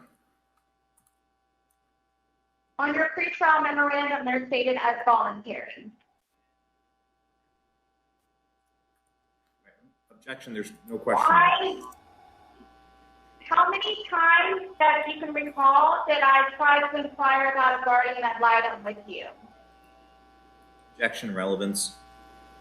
All right, ma'am, can you repeat your question for me? How many times did I attempt to obtain a guardian ad litem with him? I'm going to sustain the objection. Next question. So she gets the warning that the more time you waste, the less time you will have for your own case. So are you done, or do you still have questions? Yes, Your Honor, I still have more questions for him. Fine, what's your big question next? Why are we still here? Is having an attorney a choice? What are you supposed to win with this argument? What is the judge supposed to do? You're right. He is, yup, in the entire history of law, attorney's fees are all self-inflicted, and we should never even consider the idea of the other side paying attorney's fees when they lose. But what's her 4D chess level move argument? Getting a lawyer was a choice. Half so. It's normally not really a choice. You need one because you pretty much have to get one if you can afford one, so that you don't end up sounding like you when you get into trial. No court is ever going to rule out attorney's fees just because an attorney was a choice. So then she thinks she has her gotcha moment. Well, were all of the payments that you gave me for years, all the money that I begged and hounded you for, were those all voluntary payments? And he said, no, they're partial payments like we agreed upon. Well, your pretrial memorandum says they're voluntary. Yes. And I remember I lost my mind in the pretrial statement when she tried to call them all voluntary donations. And it's because they called them voluntary in the sense that he was not required to make the payments that he made in the way that he made them. But that's what she truly thought her 4D level chess move was. Well, if you're going to say the word voluntary, then they were all voluntary, meaning I deserve all of my money. You didn't pay me anything, right? See, you said it, so that means it's right. Did you see that, Judge? Did you see that? So now I win, right? Wait, that doesn't matter? Wait, you could literally care less about that? Okay, I'll move on. Well, didn't I ask about a guardian ad litem? Why are we back to a guardian ad litem? Oh my gosh. She brought that up in the pretrial statement too a lot. I do not understand. The overarching, if you don't know what a guardian ad litem is, in Florida, a good quote they use to compare is, quote, a friend of the child. This is supposed to be a neutral party that is supposed to represent the best interests of the child. That's it. because these family trials can get nasty and ugly, and there needs to be sometimes, and depending on the case and actual custody issues, there aren't actual custody issues here because she will never have any overnight time with her child again. So this is not that important to need a guardian ad litem. And what that guardian does is they do their own independent investigation into both parents, as in their relationship with the child and the settings that they lived under when they were with the child. They are supposed to be an objective fact finder, and then they make those reports to the court with no bias to either side. She keeps bringing it up as though that would have helped her. It would not have. But let's see how many times she brings it up here. Do you drink? Yeah. How often? Objection relevance. What's the relevance of how often Mr. Boone drinks? Because he's making my, in quotes, drinking problem and blaming a lot of things on what happened to me. And I wanted to find out if he did or did not currently while he had our child.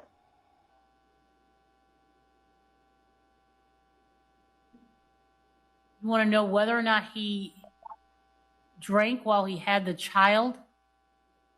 Yes, if he drinks while he is in the presence of our child.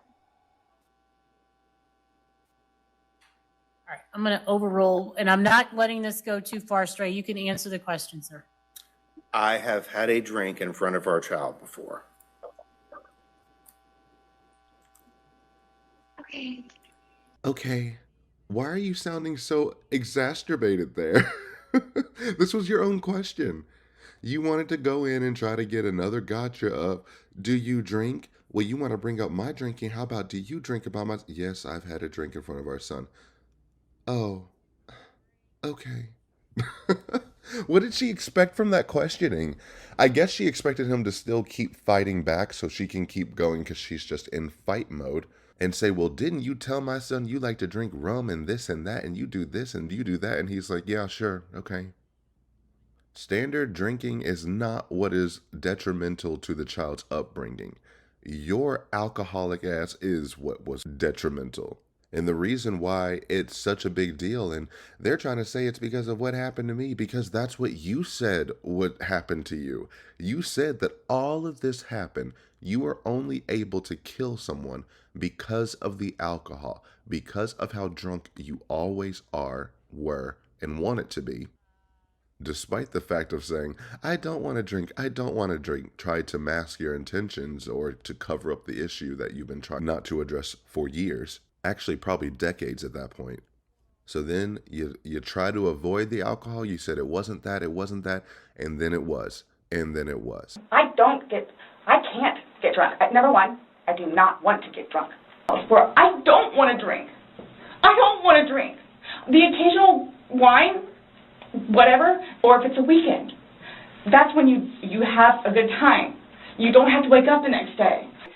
A little defensive, like, no, we're not alcoholics. We are not, what is it? Were you guys drinking and it got out of hand and it got physical? No. Or is it, you told us you weren't drunk? No, I was not drunk. Right. I was not drunk. Why don't you remember making the video? Probably because we had been drinking. But you weren't drunk? No. Just because I went upstairs and, just because you're drunk doesn't mean that you... times that you were not drunk. That's like an assumption. Like, that's what you all are thinking. Just... We're asking. It's the whole... You tell us. It's the drinking. That's what it is. It's the drinking. He essentially would have been able to get out. Alcohol. Based off what you're telling us, he should have been able to get out. Okay. But what do you think someone that knows nothing about this or hears just a little bit like, oh, they were playing around in a suitcase She's been drinking and then watches probably that went to video? sleep.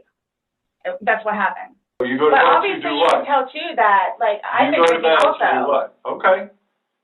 Being drunk and intoxicated, which, yes, you can tell that I had been drinking, but Okay. if I hadn't been drinking, you still think it would be the same thing? Or is that what you all are trying to do? To We're portray not me trying as? to do anything. You're asking to be let out of a suitcase. Should they not let you out? Eventually. I'm guessing. I mean, I'm blaming it on the wine. Blaming it on the wine? There's two empty bottles of wine. No, but we didn't drink both of them. I think you did. We didn't. There's receipts for the They were savings both back there. purchased yesterday, so I don't know how you didn't. So we have each bottle of wine that was empty in your garbage can that you purchased yesterday, or he purchased, but you two would have consumed together. Okay, well, I mean, there's receipts, so it's not even worth the. You're lying, and like you're now changing Who's your lying story. about what? You're now you were drunk. Oh, I never said that I was drunk. Exactly, but you did here today. That's okay. You said earlier. Everything recorded. Alcohol. You blamed it on the alcohol. You blamed it on the alcohol. Alcohol does a lot to people. Yes, but I never said I was drunk. Okay. You did. So you did this. You did this sober. You knowingly left him down there sober. I have already told both of you also that we were both drinking. Right. Okay. But you want to admit that you were drunk?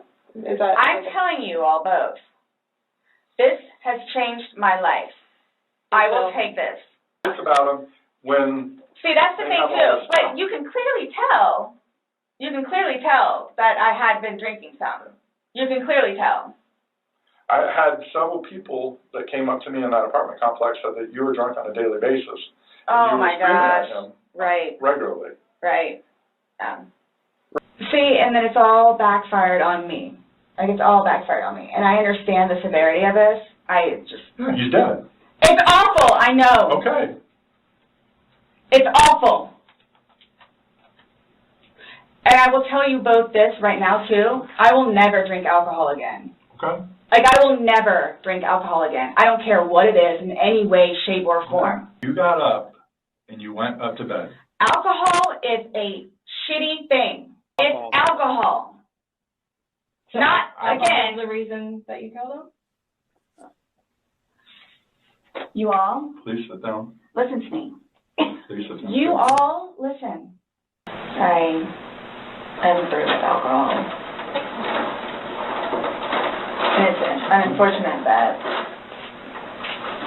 stupid things like this happen. Absolutely. So that's why it was relevant for them to mention your drinking, because you have a sustained history of being terribly drunk all the time. Her main problem is she can't stop. Okay. I mean, she can't go out and have a glass of wine with dinner. Right. That's not a thing she can do, because once she starts drinking, she will continue drinking basically until she out. Did they both drink a lot? Yes, Yes. Okay. in excess. What? In excess. They didn't drink to drink. They drank to sunrise to sunset, all the time in between. Okay. They almost always seem either like tired or like tweaked out. Tweaked out? Yeah. Okay. I do know that I have seen both of them intoxicated as early as 9 o'clock in the morning, and I mean staggering, falling down intoxicated. Both of them. Sarah was actually wandering around the property very drunk, barefoot, not properly dressed. I'll say it like that. How did she sound? She sounded like crazy, like she always did. Like the way they presented themselves, they were always drunk, like I was saying before, like always, like sun up to sun down type, like all the time. And it was like, I guess people just didn't really want to interact. Yeah, because it's like. Okay. Did you have a conversation for a split moment with our son the other day? So you had the understanding when he was asking about the application that you do not live an hour and 20 or 30 minutes away. You came to the understanding, correct, that it's only 50 minutes away, 50. I think it's further than that when I did it on Google Map.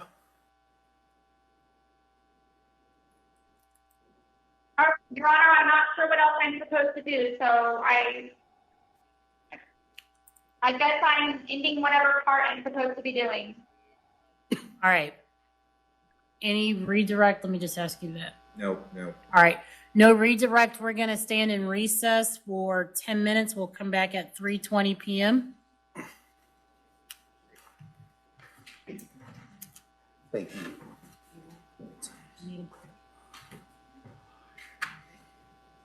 Deputy, do you need a break? I know I need a break after all that mess. Good grief. It's not easy for me to admit that I've been standing in the same place for 18 years. Well, I've been standing with you. I've been right here with you, Troy. I got a life too. I gave 18 years of my life. Sit in this courtroom and wait for her to finish cross-examination. That took forever. That never needed to take that long. Absolutely ridiculous that she drew it out that long too. And for what reason? She just kept going with useless question after useless question, trying to berate and get Brian by trying to catch him in lies. But when you try to catch someone in lies about irrelevant information, it doesn't actually help you win. It just shows what your true priorities are. And it's not the issues at hand. So how does she round this off? How does she say, I've been saving this question. This is the question I'm going to mic drop on. Didn't you have the conversation for a split second the other day where you came to the understanding where you actually live 50 minutes away instead of an hour and a half away? That's still nearly an hour. Plus, traffic fluctuates all over the place, especially Florida traffic. Florida traffic is wild. It's like a race to see who could be the most inefficient driver. And the woman who has no access to a GPS wants to demand that he understand. You came to the understanding, correct? Okay, lawyer-loaded question. Loaded leading questions are all she knows how to ask. So it's only 50 minutes, so that should be fine. That's still a whole day. They're saying an hour and a half. Meaning 3 hours going to and fro. Even if it was 50 minutes, that's still an hour and 40 minutes. That's not just some easy breezy drive of, oh, let's just go take a Sunday afternoon to go visit mom, because she's also demanding for the full maximum time allowed by the facility. I was curious, so I looked it up, and like the visiting hours are from 9 to 3 p.m. and on average they're around 30 minutes to around 2 hours max. And you know she's going to want the 2 hours every single time. And it said you want to arrive early because processing can take anywhere from 30 minutes to an hour. So you're asking them to drive 50 minutes there, be in processing from 30 minutes to an hour, then spend 2 full hours with you, then drive back another 50 minutes. Maybe they eat at some point during the day, and then they're home. And she wants them to do that multiple times a month. And if you were a nice positive influence in their lives, they probably wouldn't mind that much. But it's literally like them doing their own jail sentence, having to go see you every couple weeks. What she still doesn't get is that her behavior rules all the consequences and actions in her life. She won't ever acknowledge it, but it just seems to be a pattern that when she actually decides to act proper and respectful to people, good things happen to her. This is just the mandatory requirement of 1 visit a month. If you actually changed your ways and became a good and better person, you probably in a few months or so of just respecting their boundaries and need for space could ask for another visit, and they might actually be okay with that. But when you drag people through the mud, when you demand, when you yell, when you act so entitled to everything as though you didn't kill someone and are living on the outside, then people want to do less for you. Because then it's insulting to everyone. It's insulting to George and his death. It's insulting to everyone else and how they might feel about George. And while I'm sure George wasn't Brian's favorite person, at no point did it come off that he had hatred or true animosity towards him. It seemed like he just wanted to be away from him and that it was just a weird situation. Which is why straight out the gate he says he's been arrested multiple times for domestic violence, but for all I know, she could have started all of it. I wasn't there. I think she had him arrested like 5 or 6 times for domestic violence. Has he always been the one that gets arrested, or has she ever been She arrested? was also one of the times. Okay. One of the times both of them were arrested. But all the others have been him. But the very next day, she's in there trying to get him bailed out. So Right. I don't know. Basically, they get drunk, they get in a fight, she gets upset, she calls the cops. I never got that drunk, and I had restraint. I never touched her back. I think George didn't have that restraint, and at times he would hurt her back. So for all I know, all the times he got arrested, she started it. I don't know. I wasn't there, so. But I know she could get violent at times. Okay. Normally, if you hate someone, you're not going to phrase things like that.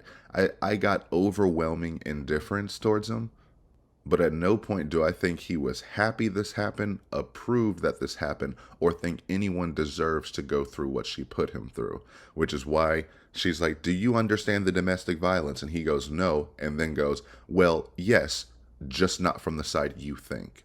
Do you understand the domestic violence part of it? No. Well, yes, just not from the side you think. Did you watch my trial? Yes. Did you see the pictures? And I saw all the videos. So that's indicating to me that Brian realizes George was the one being abused in that relationship. And as more information came out, he probably was empathizing more and more because he saw the same patterns that he went through. The yelling, the clawing, the drinking, repeat. And you said when she drinks that she can get physically aggressive? She can. I mean, she did it to me a lot where she'd hit me and stuff like that. I mean, she's tiny. I mean, What do you mean hit, though? Like, open hand smack you or, like, try and punch you? Yeah, she'd punch me. I mean, more arms. She many, many times would use her claws. I mean, I had scratches on my neck at times, on my arms. I mean, things like that where she'd dig with her claws. And we were informed of some injuries that he has. So he's got scratch marks to his back. I know what that's from. Okay. Because there's also like a scratch on like the back of his neck, like kind of like going, but it's like going straight across. I have no idea what that's from. I'm sure your son had his own relationship with George. Positive or negative, it doesn't look like, sound like from any respect that it was a overwhelmingly negative interaction. I don't think anyone has testified or revealed that they got into fights, George and the son, and that George didn't want the son around. Sarah brought that up multiple times during her sentencing manifesto of, oh, he made me do this. He was so evil. Like, he broke my phone when my son tried to call, or he put a knife in the table and wouldn't allow me to talk to my son, or he beat me in the sacred space of my son's bedroom. Sodomized. Threatening to kill my friends and the neighbors when they checked on me to make sure I was alive and in one piece. For threatening to burn down our townhome and set my car on fire because I got a job.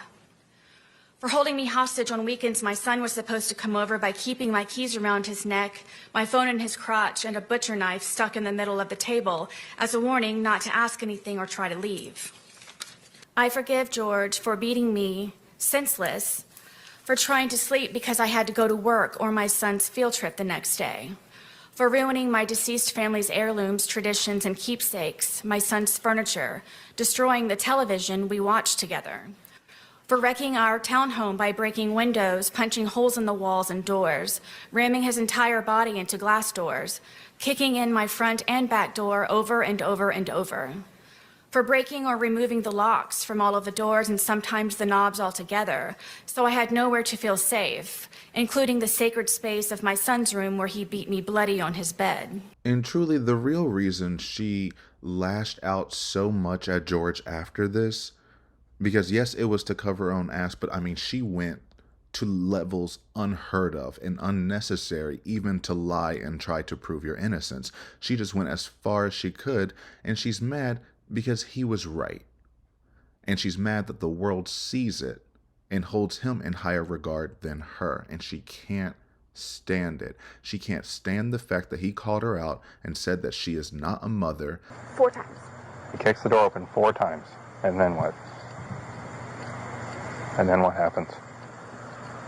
He's always talking about his kids. Pardon me for saying, and a bitch. And not a mother. Said that she gets so mad or gets upset or annoyed or whatever because he's always talking about his kids. The fact that his kids loved him and they considered him a good father, and you can't say the same. So you did absolutely everything you could, and still are, to drag his name and try to prove to everyone how violent and evil this man was, when everyone else says the opposite, but uses those same descriptors you put on him for you. And right here and now, he has been proven correct yet again. You are a terrible parent and not a mother to your son.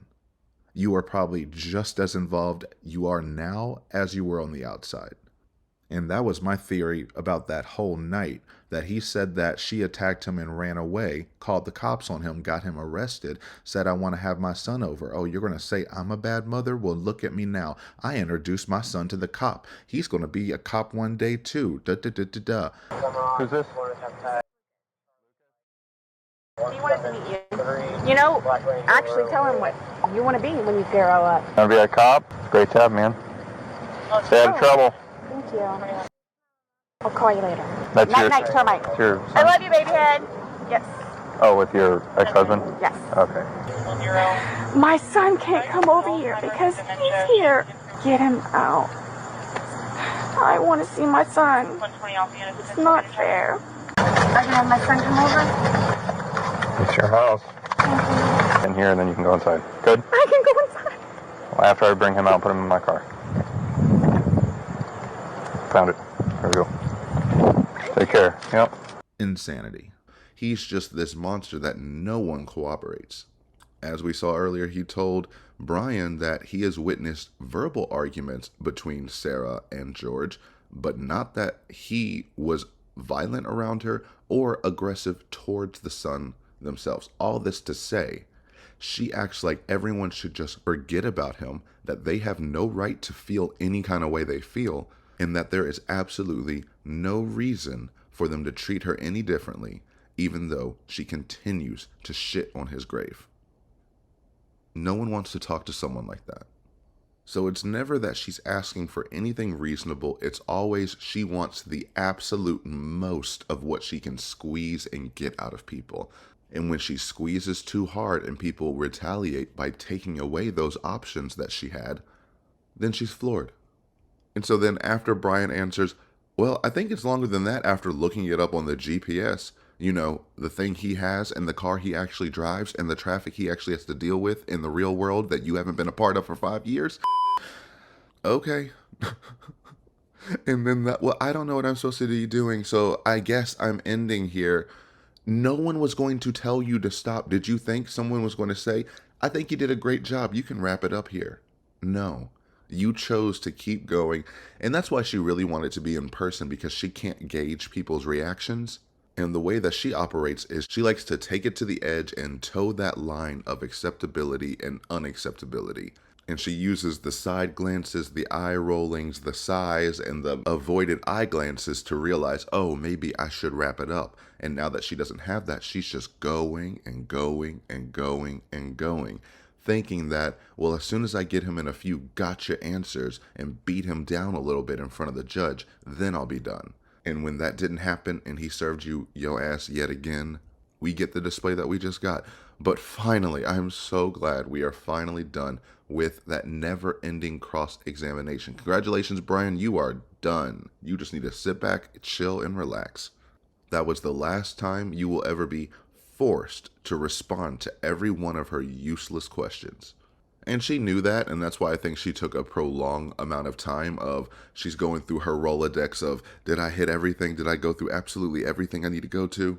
Let me make sure I get absolutely every grievance out there so I can get an answer on the record that I will then exploit for the rest of time. Can guarantee she will bring this up in messages and phone calls and letters to infinitum. But now we can finally move on and see what is next.